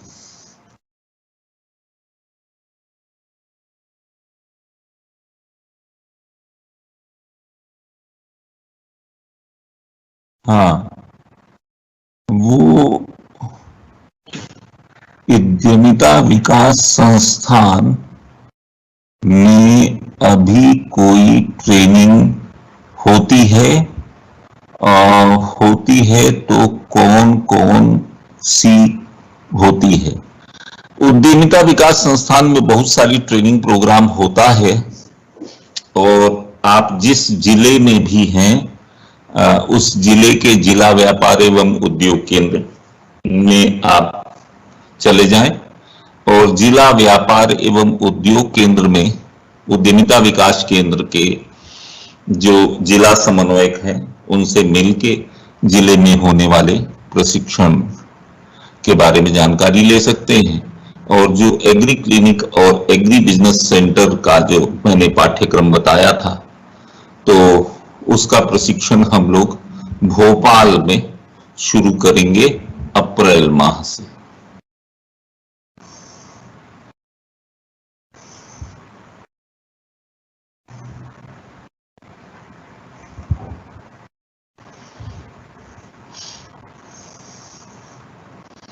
महेश कुमार विश्वकर्मा जी हैं। नमस्ते महेश विश्वकर्मा जी, मेरा प्रश्न यह है कि मैं अपने रीवा जिले के अपने गांव में एलोवेरा और गुलाब की खेती करना चाहता हूं, तो मुझे इसमें कितना और कहां-कहां से अनुदान मिल सकता है?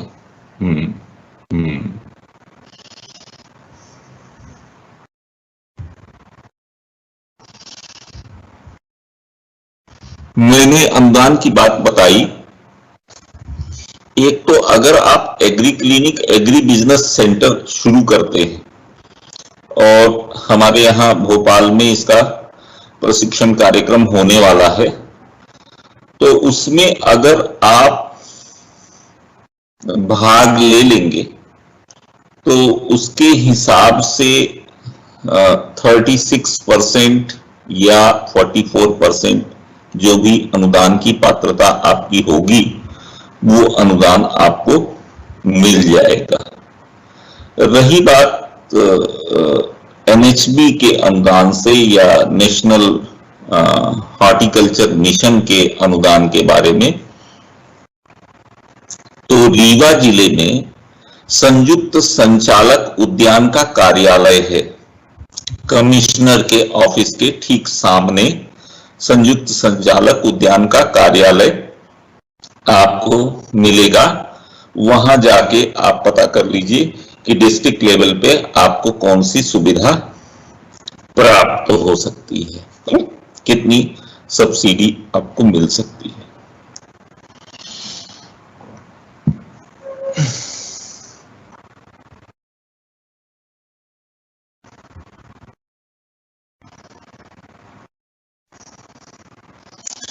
अगला प्रश्न है, केचुआ खाद का इस्तेमाल कैसे करते हैं? देखिए, जैसे गोबर की खाद का इस्तेमाल करते हैं वैसे ही केचुआ खाद का भी इस्तेमाल करते हैं। केचुआ खाद में नाइट्रोजन, फास्फोरस और पोटास, खास करके फास्फोरस और पोटास की मात्रा काफी बढ़ जाती है। 2 गुना नाइट्रोजन इसमें बढ़ जाता है, फास्फोरस और पोटास की मात्रा लगभग 3 गुना के हिसाब से इसमें बढ़ जाती है केचुओं के माध्यम से। तो ये गोबर की खाद की तुलना में ज्यादा असरकारी होती है और गोबर की खाद जैसा ही इसको प्रयोग करना है आपको।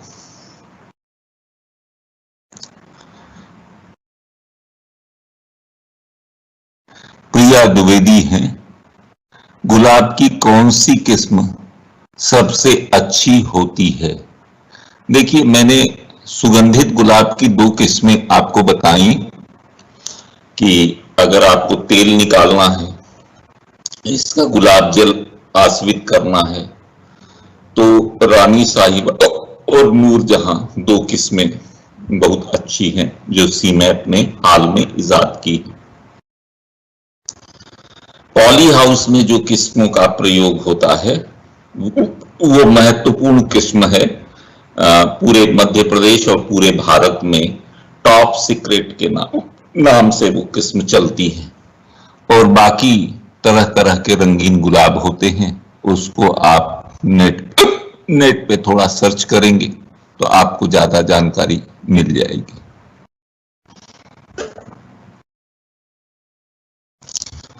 सुमित जायसवाल जी हैं, क्या घर में गुलाब जल बनाया जा सकता है? बहुत छोटी सी मशीन है, बहुत छोटी सी मशीन है। अनुमानित कीमत लगभग 25,000 है और स्टेनलेस स्टील की ये बन के मिलती है और सीमैप ने सीमैप आसविका के नाम से इसको इजाद किया है और इसमें घर में ही आप सुगंधित गुलाब की कहीं खेती करें या करवाएं और उनसे सुगंधित गुलाब ले आवें, 6 गुना उसमें पानी मिलावें और उसके बाद उसका आसवन कर लें। आपको भारी मात्रा में गुलाब जल मिलेगा और थोड़ी मात्रा में तेल मिलेगा।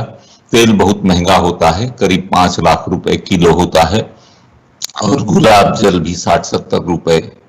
चैत्री गुलाब के नाम से गुलाब जल आप बाजार में जब सर्च करने जाएंगे तो आपको उसकी कीमत पता चल जाएगी और उसको पेट बॉटल्स में आप पैक करके बेच सकते हैं और जो पंखुड़ियां उबली हुई बचेंगी उसको आप शक्कर की लेयर लगा के आप गुलकंद में कन्वर्ट कर सकते हैं और गुलकंद की सेल्फ लाइफ 1 साल, 2 साल, 3 साल, 4 साल तक रहती है। तो इससे बहुत अच्छा पैसा कमाया जा सकता है और घर में यह संयंत्र को स्थापित किया जा सकता है। कोई नुकसान नहीं होगा, कोई केमिकल आप इस्तेमाल नहीं कर रहे हैं। गुलाब की खुशबू घर भर में रहेगी और वो दिमाग को भी ठंडा रखती है, बहुत अच्छा रखता है घर का वातावरण। इसलिए घर में इसको लगा लेंगे तो बहुत ही अच्छा होगा। गुलाब का तेल किस काम में आता है? सौंदर्य प्रसाधन के काम में आता है और इत्र बनाने के कार्य में आता है। इत्र बनाने की विधि यही है कि गुलाब का तेल बहुत महंगा है, 5 लाख रुपए किलो और 12 से 15,000 रुपए किलो के भाव से बहुत सारे तेल आते हैं जिसमें बेस ऑयल के रूप में सैंडलवुड ऑयल यानी चंदन की लकड़ी का तेल निकाला जाता है और उसको बेस ऑयल के रूप में इस्तेमाल करके थोड़ी मात्रा में गुलाब का तेल मिलाया जाता है और इससे खुशबू बनाई जाती है। इसके लिए अगर आप ज्यादा जानकारी चाहते हैं तो एक भारत सरकार की एमएसएमई मंत्रालय की संस्था है, सूक्ष्म लघु एवं मध्यम उद्यम मंत्रालय की, वो है एफएफडीसी कन्नौज में, fragrance and flavour development centre Kannauj, सरस एवं सगंध विकास संस्थान। वहां से आप इसकी जानकारी ले लें, ट्रेनिंग प्राप्त कर लें और अपना व्यवसाय प्रारंभ करें। प्रिया द्विवेदी, गुलाब की कौन सी किस्म सबसे अच्छी होती है? हाँ, सभी किस्में अच्छी होती हैं, जो बाजार में बिक सकती हैं वही किस्में सबसे अच्छी होती हैं। आरती जादौन लिखती हैं, एग्रीकल्चर स्किल कब तक चलेगी सर? मैं तो आज के व्याख्यान के लिए यहाँ आया हूँ, कब तक चलेगी आप अपने मेंटर साहब से इसके प्रश्न का जवाब ले लें। फल की खेती में दवाई भी डाली जाती है, पर कौन सी दवाई? फल की खेती में बहुत सारी दवाई डाली जाती है। पहला तो इसमें कीट व्याधि न लगे उसकी दवाई डाली जाती है। दूसरा, जैसे आम या दूसरे फल हैं तो उसकी जो ढेपी होती है वो मजबूत रहे और हवा के प्रकोप से फल झड़न कम हो, इसके लिए एक दवाई आती है प्लानोफिक्स। तो जब फल मटर के दाने जैसे होते हैं तो प्लानोफिक्स का छिड़काव कर दिया जाता है कि वजन से फल या तेज हवाओं से फल गिरे नहीं। तो इस तरह की दवाई डाली जाती है और विभिन्न प्रकार के रोग अगर लगते हैं तो रोग के हिसाब से दवाई डाली जाती है। एक प्रश्न है, सर हमें मुर्गी पालन और सब्जियों की खेती करना है, इसके लिए हमें बैंक से लोन लेना है, पर हमें कोई ऐसा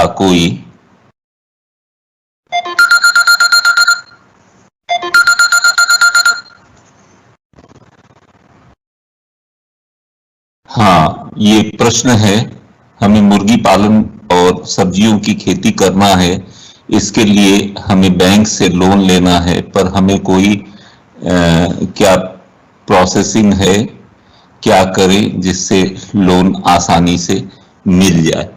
तो इस विषय पर मुर्गी पालन अगर करना है तो मुर्गी पालन को अच्छी तरह से आपको समझना होगा। और मध्य प्रदेश में एक शासकीय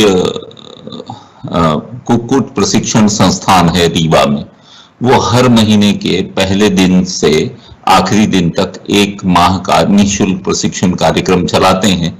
अगर आपको मुर्गी पालन करना है तो सबसे पहले उस प्रशिक्षण कार्यक्रम में भाग लेना होगा। आप किसी भी जिले के निवासी हैं तो आप सबसे पहले ये काम करिए कि पशुपालन विभाग में जाइए, वहां से आपको आवेदन मिल जाएगा। अपना आवेदन उनसे पशु चिकित्सा अधिकारी से फॉरवर्ड करा के रीवा के कुक्कुट प्रशिक्षण विद्यालय जो चुरहटा रीवा में है, वहां पे आप भेज दें। और महीने के पहले दिन से जो शुरू होने वाला प्रोग्राम है उस प्रोग्राम में आपका नामांकन हो जाएगा। और इसमें कोई शुल्क नहीं है, और शुल्क न होने के अलावा वहां रहने की भी व्यवस्था आपको मिल जाएगी निःशुल्क, और भोजन के लिए कुछ पैसे आपको दैनिक खर्च के लिए आपको मिल जाएंगे। तो इस तरह से उस प्रशिक्षण कार्यक्रम का आप लाभ ले सकते हैं। उस प्रशिक्षण कार्यक्रम की खासियत यह है कि उसमें आपको जो बॉयलर यानी मांस के लिए जो मुर्गियां पाली जाती हैं उनके बारे में भी प्रशिक्षण मिलता है, और जो लेयर मुर्गियां होती हैं जो अंडे के लिए पाली जाती हैं उनके लिए भी आपको प्रशिक्षण मिल जाएगा। और कैसे उसकी फीडिंग करनी है, क्या क्या उसकी देखभाल करनी है, क्या क्या उसकी दवाइयां देनी है, क्या क्या टीकाकरण करना है, क्या क्या सावधानियां बरतनी है, कैसे उसका लीटर बिछाया जाएगा। यानी लीटर का मतलब है कि मुर्गियों के नीचे जो है वो लकड़ी का बुरादा या धान की भूसी उसको बिछाते हैं जिसपे मुर्गियां रहती हैं, और उनको खाना देने के लिए फीडर और पानी पिलाने के लिए बूडर और ड्रिंकर, पानी पिलाने के लिए ड्रिंकर की व्यवस्था होती है। वो सब संयंत्र आपको देखने को मिल जाएगा, और कब कब पानी बदलना है, कब कब उसको दाना देना है और कितनी मात्रा में दाना देना है, ये सब जानकारियां आपको 1 माह के प्रशिक्षण कार्यक्रम में मिल जाएंगी। और दूसरा एक इसी पे अगर आप काम करना चाहते हैं तो आजकल जो हेचरी होती है, हेचरी का मतलब है मुर्गियों के अंडे से चूजे कैसे तैयार करें। तो इसका विज्ञान यही है कि मुर्गियों के पंख के नीचे जो मॉइस्चर और जो ह्यूमिडिटी होती है उसको जब हम आर्टिफिशियली क्रिएट कर देते हैं कि उतना ही मॉइस्चर उतना ही टेम्परेचर मशीन में हम क्रिएट कर देते हैं, तो वही 20-21 दिन के भीतर वो चूजे पैदा हो जाते हैं। आप मुर्गी के अंडे अधिकतम 5 रुपए या औसतन 5 रुपए के दर से आप बेच सकते हैं, लेकिन अगर आप 1,50,000 रुपए की हेचरी अगर खरीद के ले आते हैं और उसको स्थापित कर लेते हैं घर में ही, तो उन अंडों को जब आप हेचरी में रखेंगे तो इसमें चूजे तैयार होंगे, और वो चूजे 25-30 रुपए के भाव से बिकते हैं। मैं भोपाल में रहता हूं, यहाँ कुछ लोग ऐसी छोटी हेचरी करते हैं और कड़कनाथ प्रजाति के जो ब्रीडिंग स्टॉक हैं मुर्गी और मुर्गों के, उनको रखते हैं। उनके अंडों से जो कड़कनाथ के चूजे निकलते हैं वो 60 रुपए का एक चूजा वो बेचते हैं। तो आप भी इस व्यवसाय में इसको जोड़ सकते हैं कि आप हेचरी भी कर लेंगे, और हेचरी के माध्यम से आप काफी वैल्यू एडिशन कर सकते हैं। हाँ, एक व्यक्ति ने पूछा है, मेरा प्रश्न यह है कि यदि मैं गुलाब और एलोवेरा की खेती करना चाहता हूं तो ऐसे फूल प्रजातियां बता दीजिए जो ज्यादा सुगंधित और लुभावने हों।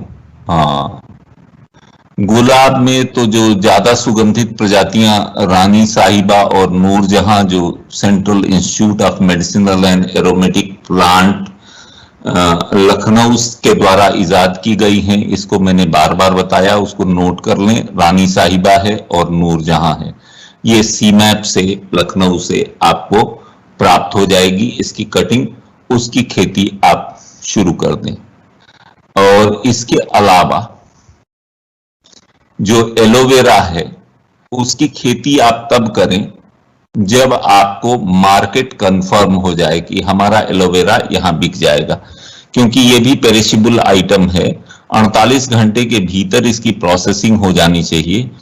और आप किस जिले में हैं ये मैं नहीं जानता, तो उस जिले के आसपास ऐसी एलोवेरा की प्रोसेसिंग यूनिट हो जिसमें कि जल्दी से आप माल पहुंचा सकते हैं और वो सही रेट में आपका एलोवेरा की पत्तियां खरीद सकते हैं। तो जब आप ऐसा मार्केट सर्वे कर लेंगे और आपका एलोवेरा की पत्तियां बिक सकती हैं, तभी आप एलोवेरा को लगाना आपको उचित होगा। उसके बाद है सर, जो मैथ से हैं वो कौन कौन से ट्रेनिंग प्रोग्राम ले सकते हैं? हमारे यहाँ उद्यमिता विकास कार्यक्रम विभिन्न जिलों में हम लोग आयोजित करते हैं। तो उद्यमिता विकास कार्यक्रम का प्रोग्राम जो 4 सप्ताह से 6 सप्ताह का हम लोग ऑर्गेनाइज करते हैं, उसको अटेंड किया जा सकता है। और उसको अटेंड कर लें और अपनी जानकारियां बढ़ाते रहें। और कोई भी व्यवसाय आप शुरू कर सकते हैं अगर आपने गणित पढ़ा है। गणित वालों की खासियत ये होती है कि वो मैथमेटिक्स जो है वो प्रॉब्लम सॉल्विंग स्किल बहुत अच्छी कर देता है, क्योंकि आप प्रॉब्लम्स ही सॉल्व करते रहते हैं गणित के माध्यम से। तो आपके लिए अच्छा होगा कि आप किसी भी व्यवसाय में जाएंगे तो ज्यादा सफलता की संभावनाएं होंगी।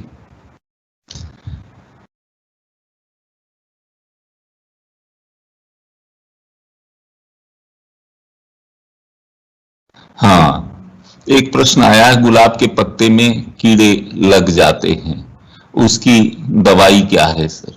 गुलाब के पत्ते या किसी के पत्ते में कीड़े आपको लग जाते हैं तो कीटनाशी दवा का छिड़काव किया जा सकता है।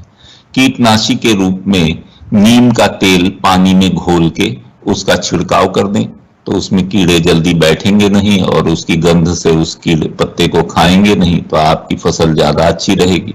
दूसरा हो सकता है कि आप मठा जो है उसको बासी करें, पुराना करें, किसी बॉटल या बर्तन में रख के और उसको पानी में मिला के आप इसका छिड़काव कर दें तो उससे भी कीड़ों का नियंत्रण हो सकता है, कीट का नियंत्रण हो सकता है।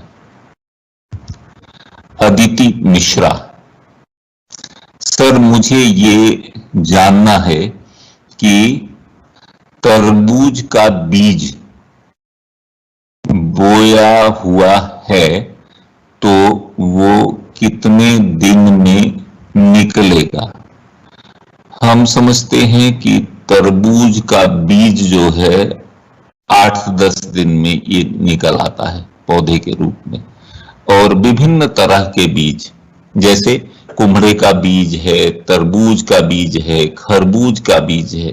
एक मशीन होती है डिकॉर्टिकेटर मशीन, उससे इसका ऊपर का जो सीड कोट है इसको अगर आप हटा देते हैं तो आप देखते हैं खरबूज के बीज को तो विभिन्न तरह के नमकीन वगैरह में मिला के और वो बड़ा स्वादिष्ट हो जाता है। वो बाजार में बड़ी अच्छी कीमत पे बिकता है, 500-600 रुपए किलो बिकता है। तो ऐसा भी वो देख सकते हैं। अच्छा, आरती पटेल हैं, सर अगर हमें सागौन की खेती करना है तो हमें क्या करना है और इसकी क्या लागत होगी, इसकी संस्था कहाँ है? देखिए, सागौन की खेती करना है तो आप जहां भी हैं, आपने ये नहीं बताया कि आप किस जिले की हैं, लेकिन मध्य प्रदेश में फॉरेस्ट से संबंधित एक शोध संस्था है, फॉरेस्ट रिसर्च इंस्टीट्यूट, पाली पाथर जबलपुर में। वहां से आपको अच्छी प्रजाति के फॉरेस्ट माने सागौन के बीज भी मिल जाएंगे और सागौन के पौधे भी मिल जाएंगे और टिश्यू कल्चर से भी तैयार किए हुए सागौन के पौधे मिल जाएंगे। आप या तो इसको खेत की मेड़ों पे लगा सकते हैं, या आप अगर पूरे खेत में लगाना चाहते हैं तो इसका डिस्टेंस होता है 8 फीट बाई 12 फीट, 8 फीट और 12 फीट के डिस्टेंस में। और जो 12 फीट की दूरी देनी है आपको, इसको उत्तर दक्षिण में 12 फीट का गैप दिया जाता है, जिससे कि सवेरे जो सूर्योदय होता है पूरब की तरफ से और अस्त होता है पश्चिम की तरफ, तो वो जो धूप होगी तो हर पौधे को बहुत अच्छी तरह से मिलेगी, किसी पौधे को उसमें छाया वगैरह से प्रभावित नहीं होगा।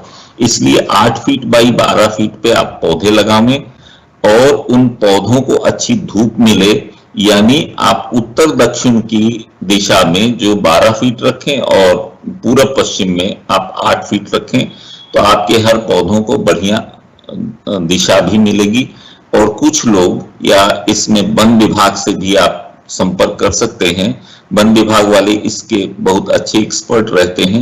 सागौन के साथ अगर आप बांस भी लगाते हैं तो दोनों का एलिलोपैथिक इफेक्ट बहुत अच्छा होता है और दोनों पौधे बहुत अच्छी तरह से चलते हैं। तो सागौन और बांस की मिश्रित खेती भी बहुत सारे वन विभाग के लोगों ने की है, उनके पास अनुभव है, उनको देख लीजिए। और सागौन की दूरी हमने बता दी, और इसमें टिश्यू कल्चर के पौधे भी उपलब्ध हैं। SFRI जबलपुर से वो पौधे आप ले सकते हैं, वन विभाग से लेंगे तो बहुत अच्छे पौधे भी आपको मिलेंगे और माने सही पौधे भी मिलेंगे और कम कीमत पर भी मिलेंगे, भरोसेमंद माने प्लांटिंग मटेरियल आपको उपलब्ध होगा। ठीक है,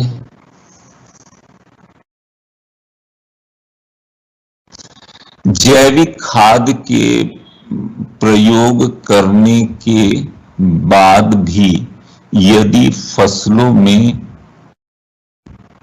कीट लगे तो क्या करना चाहिए? ठीक है, जैविक खाद के प्रयोग को करने के बाद भी अगर फसलों में कीट लगे तो क्या करना चाहिए? अब देखिए कीट कौन कौन तरह से लगते हैं। मिट्टी में कुछ कीट लगते हैं, जैसे दीमक लगता है। तो दीमक को नष्ट करने के लिए जो जैविक कीट नियंत्रण है वो है 1 हेक्टेयर भूमि यानी 2.5 एकड़ भूमि में अगर 3 क्विंटल नीम की खली का प्रयोग आप कर देते हैं तो 3 साल तक दीमक नहीं लगेगा।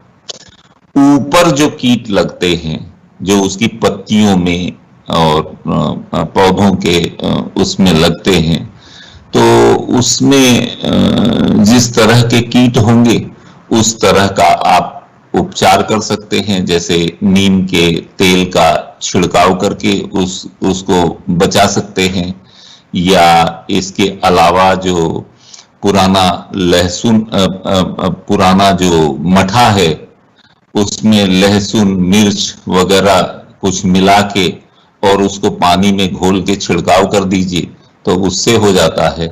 और यदि इसकी दवाई आपको समझ में नहीं आ रही है तो कृषि विज्ञान केंद्र का सहयोग लीजिए, उसमें वैज्ञानिक हैं जो प्लांट पैथोलॉजिस्ट के रूप में भी वहां पे वैज्ञानिक हैं और इंटेमोलॉजिस्ट यानी कीट विशेषज्ञ भी हैं और रोग विशेषज्ञ हैं, है ना। रोग विशेषज्ञ माने कुछ फफूंद के माध्यम से कुछ रोग लग जाता है, कुछ बैक्टीरिया के माध्यम से रोग लग जाता है, तो सबकी दवाइयां अलग अलग होती हैं। तो उस हिसाब से जिस तरह की रोग व्याधि है उस तरह का उसका उपचार हो सकता है। और जिस तरह के कीट हैं, कुछ रस चूसने वाले कीट होते हैं, कुछ पत्तियों को कुतरने वाले कीट होते हैं, तो उनके लिए अलग अलग दवा है। इसके बाद एक प्रश्न है, लहसुन की जड़ में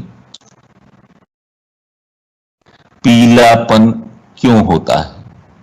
देखिए कभी कभी तो ये होता है कि कुछ सूक्ष्म पोषक तत्वों की यानी माइक्रोन्यूट्रिएंट्स की भी कमी होती है, मैक्रोन्यूट्रिएंट्स की भी कमी होती है।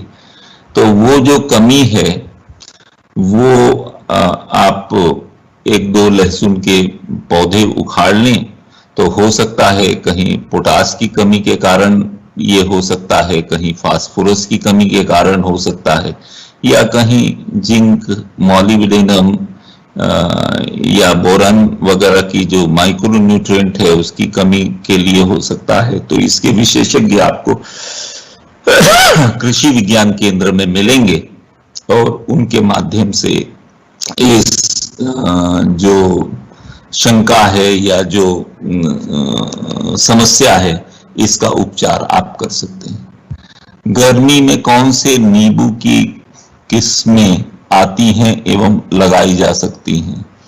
देखिए, सबसे अच्छा तो क्या कहते हैं कागजी नींबू होता है, और आजकल लोग सीडलेस नींबू वगैरह भी लगाते हैं। बाजार में कागजी नींबू की सबसे अच्छी डिमांड है और कागजी नींबू लगाइए।